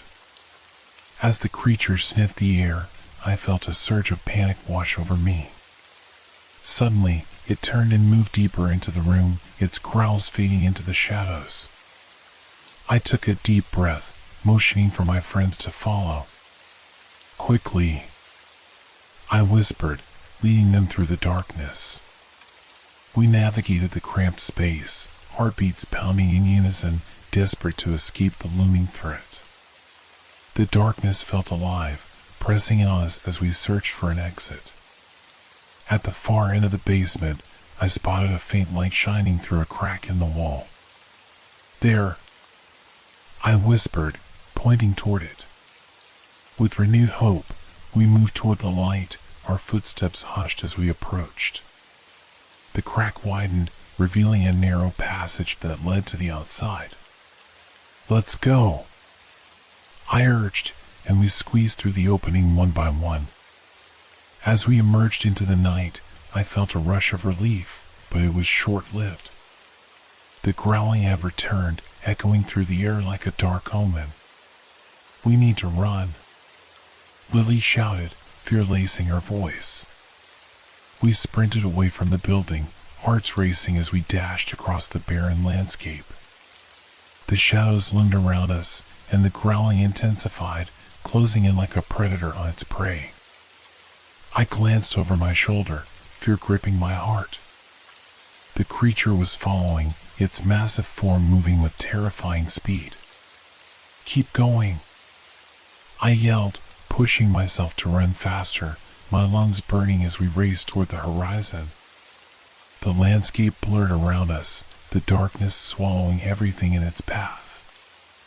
I could hear the creature's heavy breathing, feel its presence looming behind us, a dark specter that threatened to drag us back into the abyss. Just as despair began to claw at my mind, I spotted a glimmer in the distance, a flicker of light breaking through the darkness. "There," I shouted, pointing toward it. "We have to reach it." With renewed determination, we pressed on, the light growing brighter as we approached. The growling faded into the background, replaced by a sense of hope that surged within me. But as we neared the light, I felt a sudden surge of dread. What awaited us on the other side? As we ran toward the light, every instinct screamed for us to turn back. My heart raced, each beat echoing in my ears as the flickering glow grew closer, pulsating like a heartbeat against the oppressive darkness. The growl of the creature faded, but the sense of dread remained, gnawing at my thoughts. What if it's a trap? Ben panted, glancing nervously over his shoulder. "Then we'll deal with it when we get there," I replied, pushing myself to run faster, the weight of fear propelling me forward. The ground began to rise, a slight incline that made the journey harder, but the light beckoned us, illuminating the way ahead. The air shifted around us, cooler and fresher, invigorating my weary limbs. I could feel the adrenaline coursing through my veins, spurring me onward. As we reached the crest of the hill, the source of the light came into view. It was an enormous, ancient tree standing tall in the middle of a clearing, its bark shimmering with an otherworldly glow. The branches twisted upward, adorned with what looked like delicate, translucent leaves that caught the light and refracted it into a kaleidoscope of colors. "Is that real?" Lily breathed, her eyes wide with wonder, momentarily forgetting our perilous situation. "I don't know, but it's beautiful," I said, feeling a strange pull toward the tree, a connection that was hard to explain. We approached cautiously, the soft glow casting gentle shadows on the ground. The air around the tree was filled with a sweet, earthy scent, almost like blooming flowers mingled with fresh rain. It felt like a sanctuary amid the chaos we had escaped. "Should we touch it?" Ben asked, his voice filled with uncertainty. Before I could respond, I stepped forward, my fingers reaching out to graze the surface of the bark. The moment my skin made contact, a warm pulse of energy surged through me, washing away some of the fear that had clung to me since we entered this world. "Do you feel that?" I asked, glancing back at my friends. Lily stepped closer, her hesitation melting away as she reached out to touch the trunk. "It feels alive," she murmured, awe in her voice. Ben followed suit, and as the three of us connected with the tree, the glow intensified, enveloping us in a soft light. In that moment, the weight of the world lifted, if only for a heartbeat. Suddenly, the tranquility shattered. The growl returned, louder and more menacing than before, echoing through the clearing like a thunderclap. I felt the vibrations in my bones, the fear crawling back up my spine. "Run!" I shouted, breaking the connection as I tore away from the tree, pulling my friends along with me. We sprinted in the opposite direction, glancing back just in time to see the massive creature burst into the clearing, its eyes glowing with rage. It was a horrifying sight, a grotesque fusion of human features and animalistic ferocity. The glow from the tree faded as we fled, but I could still feel its warmth lingering in my veins, urging me to keep moving. We dashed through the underbrush, branches scratching at our arms and legs as we navigated the maze of trees. "Where do we go?" Lily cried, her breath coming in ragged gasps. "Anywhere but here," I shouted, forcing my legs to pump faster. The creature crashed through the underbrush behind us, its growl resonating through the air like a death knell. I could feel its presence, a looming shadow that threatened to snatch us from existence. Then, ahead, I spotted a narrow opening between the trees, a path leading into deeper darkness. "This way," I called, veering toward the opening, my heart pounding with every step. We ducked into the darkness, the sounds of the forest swallowing us as we pressed on. The path twisted and turned, obscured by thick foliage, but I pushed forward, driven by a primal need to survive. "Do you think it's following us?" Ben panted, glancing back nervously. "I don't know, but we can't stop to find out," I replied, my voice strained as I forced my legs to move faster. The forest grew denser around us, the trees pressing in as if they were trying to trap us. The air was thick with the scent of damp earth and decay, and I felt the panic rising within me. Suddenly, we stumbled into a small clearing, the ground littered with broken branches and fallen leaves. I glanced around, searching for any sign of safety, any place to hide. "There!" I pointed to a large fallen tree, its hollow trunk offering a potential sanctuary. "Let's go," Lily urged, and we dashed toward it, diving inside just as we heard the creature's growl erupt behind us.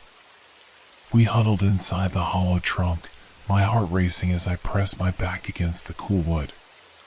The growl reverberated through the air, drawing closer, and I felt a sense of impending doom. "Do you think it can find us here?" Ben whispered, his voice trembling. "I don't know," I replied, my throat dry with fear. "But we have to stay quiet." We held our breath, the tension thickening the air as we listened intently. The growl faded, replaced by a rustling sound that made my heart race even faster. The creature was close, moving through the underbrush, searching for us. I could feel its presence like a storm brewing just outside our sanctuary. After what felt like an eternity, the rustling began to retreat. I exchanged a glance with my friends, a flicker of hope igniting in my chest. Maybe it's gone, I whispered, though the words felt heavy on my tongue. Just then, a sudden crash echoed through the clearing, and I felt the ground tremble beneath us. It's not gone, Lily squeaked, panic rising in her voice. We pressed deeper into the hollow trunk, trying to make ourselves as small as possible. The growling returned, lower now, almost contemplative, as if the creature was toying with us. What do we do? Ben whispered, his voice shaky. We wait, I said, but my heart raced with doubt. Minutes felt like hours as we huddled together, fear wrapping around us like a shroud. I could feel the creature outside, its heavy breaths echoing through the air, each one a reminder of the danger lurking just beyond our fragile refuge. Finally, the growling subsided, replaced by an eerie silence that sent chills racing down my spine. I felt the air shift, and my instincts screamed that something had changed. Is it gone? I asked, straining to hear any sign of movement. Let's check, Ben said, his voice barely above a whisper. We waited for a moment, the tension palpable, before I finally mustered the courage to peek outside. Slowly, I pushed my head out of the hollow trunk, scanning the clearing for any sign of the creature. What I saw made my heart drop. The creature stood in the center of the clearing, its gaze fixed on us, a cruel smile twisting its lips. We're trapped, I breathed, the reality crashing over me like a wave. Panic surged through me as the creature's hollow eyes locked onto mine. The grin stretched wider, exposing jagged teeth that gleamed in the dim light filtering through the trees. I felt my breath quicken, the icy fingers of fear clawing at my chest. Get back, I hissed, retreating deeper into the hollow trunk. My heart raced, the pulse echoing in my ears as I turned to my friends. We need to think of something. Lily's eyes were wide, filled with terror. What does it want? She whispered, her voice trembling. I don't know, I replied, desperation creeping into my tone. But we can't just sit here. The creature remained motionless, its gaze unwavering as if savoring our fear. The silence in the clearing was suffocating, the tension almost tangible, as though the forest itself was holding its breath. Maybe it's waiting for us to make a move, Ben suggested, glancing around the hollow trunk for any possible escape routes. If we can just sneak away. Good idea, I said, trying to maintain a calm exterior even as dread swirled in my gut. But we have to be quiet. We huddled close together, the three of us squeezing into the narrow space, our bodies pressed against the cool, damp wood. The creature shifted slightly, its head tilting as if sensing our movement. Now, I whispered, my voice barely audible. With a collective breath, we eased ourselves out of the hollow trunk, stepping lightly onto the forest floor. I could feel my heart pounding against my ribcage, the sound loud in the oppressive silence. We crept backward, trying to put as much distance between us and the creature as possible. I risked a glance back, my stomach sinking at the sight of it still watching us, unmoving. Its grin had faded, replaced by an unsettling calmness that made my skin crawl. We need to find a way out of here, I said, glancing at the dense trees surrounding us. There has to be a path or a way to escape. Over there. Lily pointed to a narrow trail just visible through the underbrush, its entrance partially obscured by ferns. I nodded, leading the way as we slipped into the foliage, the sound of our footsteps muffled by the thick carpet of leaves beneath us. The trail wound deeper into the forest, the trees closing in around us like a suffocating embrace. With every step, I felt the weight of the creature's presence lurking behind us, a dark shadow that wouldn't relent. My instincts screamed for me to run, but I forced myself to move steadily, knowing that panicking would only lead to our doom. As we pushed forward, the sounds of the forest shifted. The eerie stillness was punctuated by distant rustlings and whispers, as if the trees themselves were alive, conspiring against us. "Do you think it's still following?" Ben whispered, glancing back over his shoulder. "I don't know," I admitted, my throat dry. "But we can't stop to check." The path began to narrow, the foliage thickening around us, and I felt a growing sense of claustrophobia as the shadows deepened. The light of the setting sun barely pierced through the canopy, casting everything in a twilight gloom. "We need to be careful," I warned. "If we make too much noise, we might attract it again." We moved cautiously, every rustle of leaves amplifying my anxiety. Just as I began to feel a semblance of hope, a sharp crack echoed through the trees, a branch snapping underfoot, the sound like thunder in the oppressive quiet. "Did you hear that?" Lily's voice rose in panic. "Shoo!" I hissed, glancing back toward the direction we had come. The woods fell silent, as if the forest itself were holding its breath. Suddenly, the growl erupted again, this time much closer, reverberating through the trees like a battle cry. "We have to move, now!" I urged, adrenaline surging through my veins as I bolted down the path. We sprinted forward, the underbrush clawing our legs, the weight of the creature's pursuit heavy on our backs. Each footfall felt like a countdown, a reminder of the danger closing in. The trail twisted, leading us to a small clearing bathed in a soft, silvery light. In the center stood another tree, larger and more majestic than the first, its bark shimmering like polished silver. "Is this the same tree?" Ben panted, slowing down to catch his breath. "I don't think so," I replied, my gaze drawn to the luminous leaves that glowed in the fading light. "But we can't stop here." The growl echoed through the trees, louder and more furious. I glanced back to see the creature crashing through the underbrush, its massive form silhouetted against the darkening sky. "Quick!" I shouted, racing toward the tree, a surge of desperation propelling me forward. "We need to hide." We ducked behind the tree, pressing our backs against the smooth bark, the glow from its leaves casting an ethereal light around us. "Do you think it can see us?" Lily asked, her voice barely above a whisper.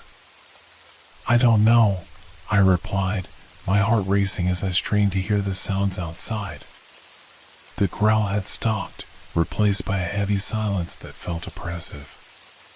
Suddenly, the creature burst into the clearing, its eyes scanning the area, searching for us. I held my breath, praying it wouldn't find us. It paused, sniffing the air, the tension thick as it turned slowly, its gaze lingering on the very spot where we were hiding. My heart pounded in my chest, each beat a reminder of the danger we were in.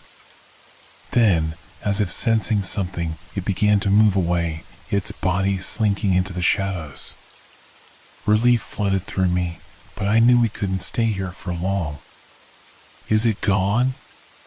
Ben asked, his voice shaking with anxiety. "I think so," I said, glancing around the clearing. "But we need to find a way out of this forest." As we emerged from our hiding place, I felt the cool breeze brush against my skin, a stark contrast to the heat of panic that still clung to me. "We should keep moving," I said, scanning the area for any sign of a path. Just then, I caught sight of a narrow trail leading deeper into the woods. "Over there." I pointed, my heart quickening with hope. We moved quickly down the new path, the trees towering above us, casting long shadows that danced in the dim light. The air grew heavier, filled with a thick, almost suffocating silence, and I couldn't shake the feeling that we were being watched. "Do you think we'll ever get out of here?" Lily asked, her voice tinged with despair. "I have to believe we will," I replied, forcing a sense of determination into my voice. We just need to stay focused and stick together. But as we pressed forward, the darkness seemed to close in around us, the path twisting and turning like a serpent. The feeling of isolation grew, the weight of despair settling heavily in my chest. Then, without warning, the ground began to tremble beneath us, and the trees shook as if caught in a violent wind. "What's happening?" Ben shouted, panic rising in his voice. I stumbled, trying to keep my balance as the tremors intensified. "We have to get to higher ground," I yelled, glancing around for any sign of stability. Ahead, I spotted a rocky outcropping rising above the forest floor. "This way," I shouted, leading the way toward the rocks. We climbed, the ground quaking beneath our feet, and as we reached the top, the tremors finally subsided. I looked out over the forest, taking a moment to catch my breath. The landscape was a chaotic tangle of trees and shadows, but in the distance, I could see a faint glow, a flicker of light breaking through the darkness. "Look!" I pointed, my heart leaping with renewed hope. "There's something over there." "We should go for it," Lily urged, her eyes shining with determination. I nodded, taking a deep breath as I began to climb down the rocky outcropping. "Let's move." As we descended, the shadows around us deepened, the forest growing denser and more oppressive. I could feel the weight of fear creeping back, an ever-present reminder of the danger lurking just beyond our sight. But we pressed on, driven by the hope of reaching that flickering light, a beacon in the consuming darkness. As we approached, the glow grew brighter, revealing a clearing bathed in an otherworldly radiance. It was as if the trees themselves were alive, their bark shimmering and leaves glowing with an iridescent light. "What is this place?" Ben murmured, all washing over him. "I don't know, but we have to be careful," I warned, sensing that this might be another illusion. We stepped into the clearing, the air humming with energy, and I felt a strange pull drawing me toward the center. There, nestled among the glowing roots of a massive tree, sat a small, intricately carved mirror. "What's that?" Lily asked, eyes wide with curiosity. I stepped closer, drawn to its surface, which shimmered like liquid silver. The reflection showed not just our images, but something more, a glimpse of a world beyond the forest, a place bathed in sunlight and life. "Maybe it's a way out," I whispered, hope igniting within me. As I reached out to touch the mirror, the ground began to tremble again, and a chilling growl echoed through the clearing. "Not again!" Ben shouted, his voice filled with dread. I looked back to see the creature emerging from the trees, its eyes locked on us, the fury radiating from its presence palpable. "We have to make a choice," I yelled, glancing between the mirror and the approaching danger. "Do we risk the mirror?" Lily asked, her voice shaking. "It might be our only chance," I replied, my heart racing as I made my decision. I stepped forward, placing my hand on the mirror's cool surface, feeling the energy pulsing beneath my fingertips. "Now!" I shouted, urging my friends to join me. As we all reached out together, the mirror rippled, the surface transforming into a swirling vortex of light. The growl grew louder, the creature lunging toward us as we stepped into the light, a final cry echoing in the air. In an instant, everything shifted. The world around us blurred, colors blending into one another as the force of the mirror enveloped us. And then, just as suddenly, we were through. We stumbled through the swirling light, the sensation like being caught in a tempest. Colors whirled around us, blues, greens, and golds, until, with a final pulse, the vortex spat us out onto solid ground. I blinked rapidly, disoriented, trying to make sense of our new surroundings. The air was fresh and clean, the scent of blooming flowers filling my lungs. As I steadied myself, I looked around, my heart pounding with confusion and relief. We found ourselves in a vast meadow, bathed in the warm glow of sunlight. Vibrant wildflowers danced in the gentle breeze, their colors brighter than I had ever seen. The sky stretched above us, a deep azure punctuated by fluffy white clouds. It felt surreal, a stark contrast to the dark, twisted woods we had just fled. "Where are we?" Ben asked, glancing at the landscape with wide eyes. "I have no idea," I admitted, taking a few hesitant steps forward. "But it feels safe." Lily touched the petals of a nearby flower, a look of wonder crossing her face. "This place is beautiful," she breathed. But even as I took in the beauty around us, a gnawing unease settled in my stomach. "We can't let our guard down," I said, forcing my thoughts to stay focused. "We need to figure out where we are and if it's truly safe." As we ventured further into the meadow, the distant sound of a stream trickled through the air, a soothing melody that drew us closer. I led the way, curiosity mingling with apprehension. "Do you think the creature followed us?"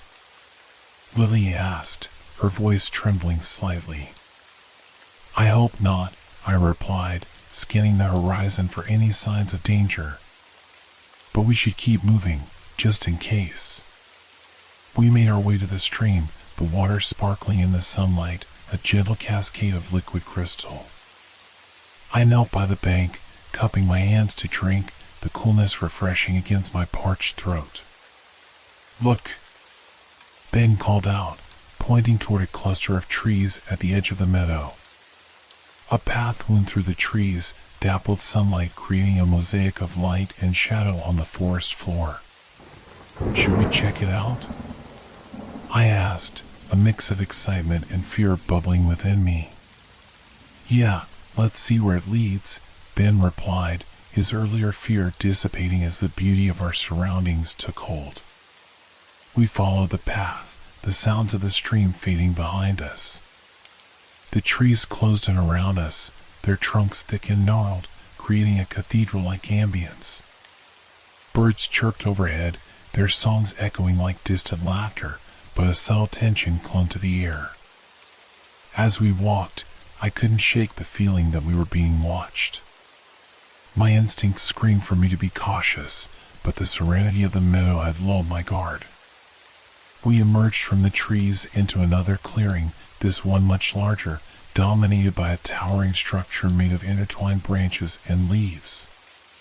It resembled a massive treehouse, but more alive, pulsating with an energy that seemed to resonate with the earth itself. "What is this place?" Lily asked, all evident in her voice. "I don't know," I replied, my heart racing as I approached the structure. "But it feels important." As we stepped closer, intricate carvings adorned the entrance, depicting scenes of nature and creatures that seemed almost mythical. It felt like a threshold, a doorway to something ancient and powerful. "Should we go inside?" Ben asked, glancing between the entrance and me. "Yes," I said, a mix of fear and excitement coursing through my veins. "We need to see what's inside." We pushed the door open, the wood warm beneath my touch, and stepped inside. The interior was illuminated by a soft, golden light that seemed to emanate from the walls themselves. Strange plants climbed the walls, their leaves shimmering in the light, while the air was filled with a sweet fragrance that enveloped us like a warm blanket. In the center of the room stood a large, circular table made of polished wood, its surface etched with similar carvings as those outside. "Do you think anyone else is here?" Lily whispered, looking around nervously. "I don't know," I replied, stepping closer to the table. "But this place feels alive." Just then, a soft rustling sound echoed through the space, and we turned toward the source. From the shadows emerged a figure, cloaked in robes woven from the same shimmering material as the leaves outside. Their face was hidden beneath a deep hood, but I could sense an otherworldly presence emanating from them. "Welcome, travelers," the figure spoke, their voice melodic and soothing. "You have crossed the threshold into the realm of reflection." "Realm of reflection?" I repeated, bewildered. "What does that mean?" The figure stepped closer, revealing a pair of piercing, luminescent eyes that seemed to glow with wisdom. "You have come from a place of darkness, and now you stand at the doorway to light. But your journey is far from over." "What do you mean?" I asked, my heart racing as I sensed the weight of their words. "The creature that pursued you is not gone," the figure warned, their tone grave. "It is drawn to your fear, to your vulnerability. You must confront it to find your way home." "Confront it?" Ben echoed, disbelief coloring his voice.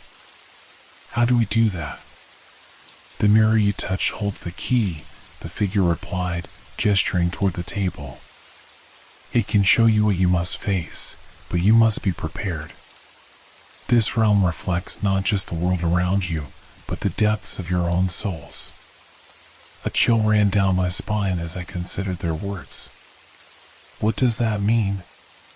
"It means you must confront your own fears, your doubts, and your pain," the figure explained. "Only then can you find the strength to overcome the creature that hunts you." I glanced at my friends, fear flickering in their eyes. "Are we ready for that?" "We don't have a choice," I said, steeling my resolve. "We have to try." The figure nodded, motioning for us to gather around the table. "Place your hands on the mirror and let the reflection guide you." We formed a circle around the table, our hearts racing as we placed our hands on the cool surface of the mirror. "Prepare yourselves," the figure instructed. "Let go of your fears and embrace the truth within." The mirror began to shimmer, the surface swirling as images danced before our eyes. I saw flashes of my past, memories of joy intertwined with pain. Moments of laughter blended with shadows of doubt. "No," I whispered, the feelings rising within me. "Look deeper," the figure urged. "What do you fear the most?" As I concentrated, a dark shape emerged from the depths of the mirror, a reflection of the creature that had haunted us. But there was something more, a representation of my own insecurities and regrets. "I'm afraid of failing," I admitted, my voice trembling. "Of letting everyone down." The creature in the mirror snarled, a reminder of the darkness that lurked within me. "Face it," the figure urged. "Acknowledge it, and it will lose its power over you." I took a deep breath, determination flooding through me. I refused to be defined by my fears. With those words, the creature in the mirror howled, its form twisting and writhing. I felt a surge of energy course through me, illuminating the dark corners of my mind. "Now, all of you," the figure commanded. "Share your fears." Lily stepped forward, her eyes wide with fear. "I'm afraid of being alone," she confessed, her voice breaking. "Of losing the people I love." As she spoke, the mirror flickered, reflecting her deepest vulnerability. Ben's voice followed, shaky but resolute. "I fear not being enough, of never measuring up." The mirror responded, its surface swirling with darkness that echoed our insecurities. We stood united, our hands pressed against the mirror, feeling the weight of our fears as they intertwined. But we also felt the strength of our connection, the bond that held us together. "Together, we can face this," I shouted, my voice strong. The mirror shimmered in response, the darkness swirling faster as our collective strength surged. Face the darkness, and it will be vanquished, the figure called, their voice rising above the chaos. In a final surge, we channeled our fear into determination, the mirror erupting with light as the dark shape twisted and writhed. Get out of our lives! I shouted, my voice echoing through the clearing. With a final burst of energy, the dark creature shattered, the mirror exploding with brilliant light. And then, silence. We stood there, breathless and trembling, the air charged with energy. The figure regarded us with a solemn expression. You have faced your fears, and now you are stronger for it, they said. But your journey is not yet over. The creature may still lurk in the shadows, seeking revenge. What do we do now? Lily asked, her voice barely above a whisper.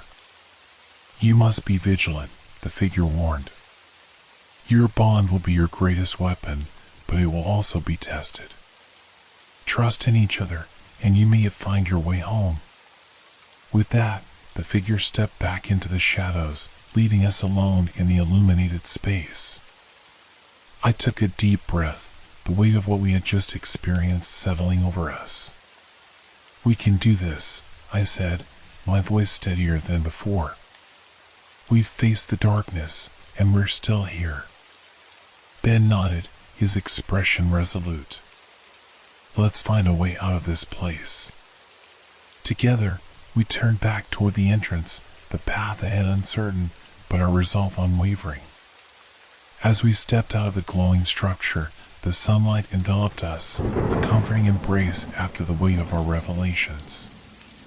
Yet, as the warmth wrapped around me, a chill crept into my bones, an echo of the danger still lurking in the shadows. What now? Lily asked, her voice barely above a whisper, as if speaking too loudly might summon the darkness we had just faced.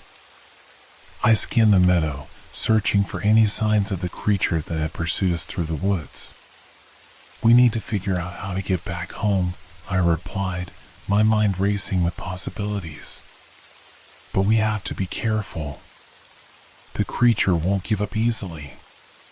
Maybe we can find another mirror? Ben suggested, glancing toward the trees that bordered the meadow. It seemed to be a way in and out of places. I nodded, thinking back to the shimmering portal we had encountered. It's worth a shot. Let's move. We began walking along the edge of the forest, our senses heightened, every rustle of leaves and distant chirp making my heart race. The once vibrant colors of the meadow now felt ominous, shadows creeping along the ground as the sun dipped lower in the sky. Do you think the creature is still out there? Lily asked, her voice trembling. It has to be, I replied. It's like a nightmare that won't let go. We pressed on, the path becoming more overgrown as we ventured deeper into the woods. The air grew heavy with an unsettling silence, broken only by the crunch of twigs beneath our feet. Look! Ben pointed ahead, where the trees parted to reveal a clearing. In the center stood a single, ornate mirror, taller than me, its surface reflecting the surrounding trees and sky. It glinted in the fading light, a beacon of hope amid the encroaching darkness. There it is! I exclaimed, my heart racing with anticipation. This could be our way home. As we approached, the air around us shifted, a low growl rumbling from the depths of the forest. Quick! We need to go, I urged, feeling the urgency of our situation. We gathered around the mirror, our breaths quickening as we prepared to step through.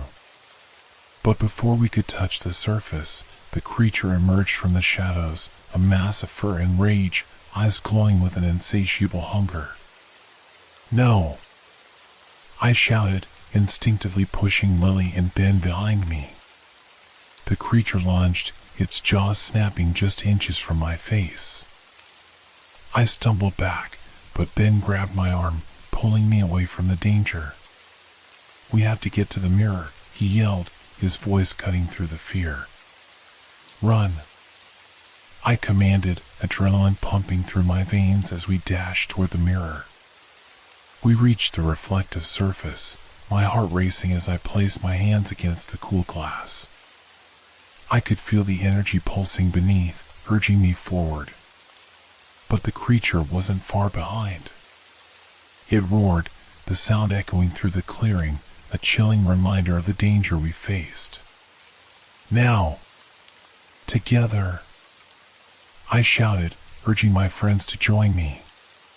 We pressed our hands against the mirror, feeling the power surge through us as we channeled our fear into determination. "Take us home," I cried, and the mirror began to shimmer, rippling like water disturbed by a stone. The creature lunged, claws outstretched, but we were ready. "Jump!" I shouted, and we leapt toward the mirror as it exploded with light. For a moment, everything was chaos, light and darkness swirling around us, the roar of the creature fading into nothingness. Then, with a jarring thud, we landed on solid ground. We blinked, disoriented, and slowly began to take in our surroundings. We were back in the tunnel. The familiar concrete walls loomed around us, and the soft glow of emergency lights flickered overhead. "Is it over?" Lily asked, her voice trembling as she looked around. "I think so," I replied, my heart still racing. "But we need to stay alert." As we made our way through the tunnel, a sense of unease lingered in the air, as if the darkness was just waiting for an opportunity to strike. "Do you think we really escaped?" Ben asked, glancing over his shoulder as if expecting the creature to follow us. "I don't know," I admitted, a cold knot forming in my stomach. "But we can't let our guard down." We reached the tunnel's exit, sunlight flooding in, warm and welcoming. As we stepped outside, the world felt eerily normal, cars driving by, people bustling about, completely unaware of the horrors we had faced. "Everything feels the same," Lily murmured, scanning the familiar streets. "But we're not the same," I replied, the weight of our experiences settling over me. We stood there for a moment, absorbing the reality of our surroundings. The bustling city felt both comforting and alien, a stark contrast to the world we had just escaped. "Let's get somewhere safe," I suggested, feeling the need to process everything that had happened. We made our way to a nearby cafe, seeking refuge in the familiarity of the everyday. As we settled into a booth, the weight of our experience hung heavy in the air. "I can't believe we made it back," Ben said, shaking his head in disbelief. "But at what cost?" Lily whispered, her eyes distant as if she were still trapped in that other realm. "We faced our fears," I reminded them, my voice steady. "We survived." "Did we really?" Ben asked, his expression darkening. "What if it comes back?" I took a deep breath, the memories of the creature flooding my mind. "We can't let it. We have to be strong. Together." The cafe bustled around us, but a lingering tension remained, a reminder of the darkness we had escaped. "Do you think it's really gone?" Lily asked, her voice small. "I don't know," I admitted. "But we've changed. We're stronger now." We sat in silence, each of us lost in our thoughts, grappling with the reality of our experience. Suddenly, the cafe door swung open, and a chilling wind swept through the room, causing the hairs on my neck to stand on end. I turned, heart pounding, as a figure stepped inside. It was cloaked in shadows, its face obscured, but I could feel its presence, an echo of the creature we had faced. "Stay close," I whispered, my heart racing. As it approached, I realized it wasn't the creature itself, but rather something more haunting. It was a reflection of our fears, manifesting in the ordinary world. Is it really over? I thought, the question hanging heavy in the air. And as the figure stepped closer, I knew we would have to confront this new reality together. We had escaped the creature, but now we had to face the shadows that lingered within ourselves, a reminder of the darkness that always existed just beneath the surface. With our bond forged in the fires of fear and survival, we took a deep breath, prepared to confront whatever came next, knowing we were stronger together.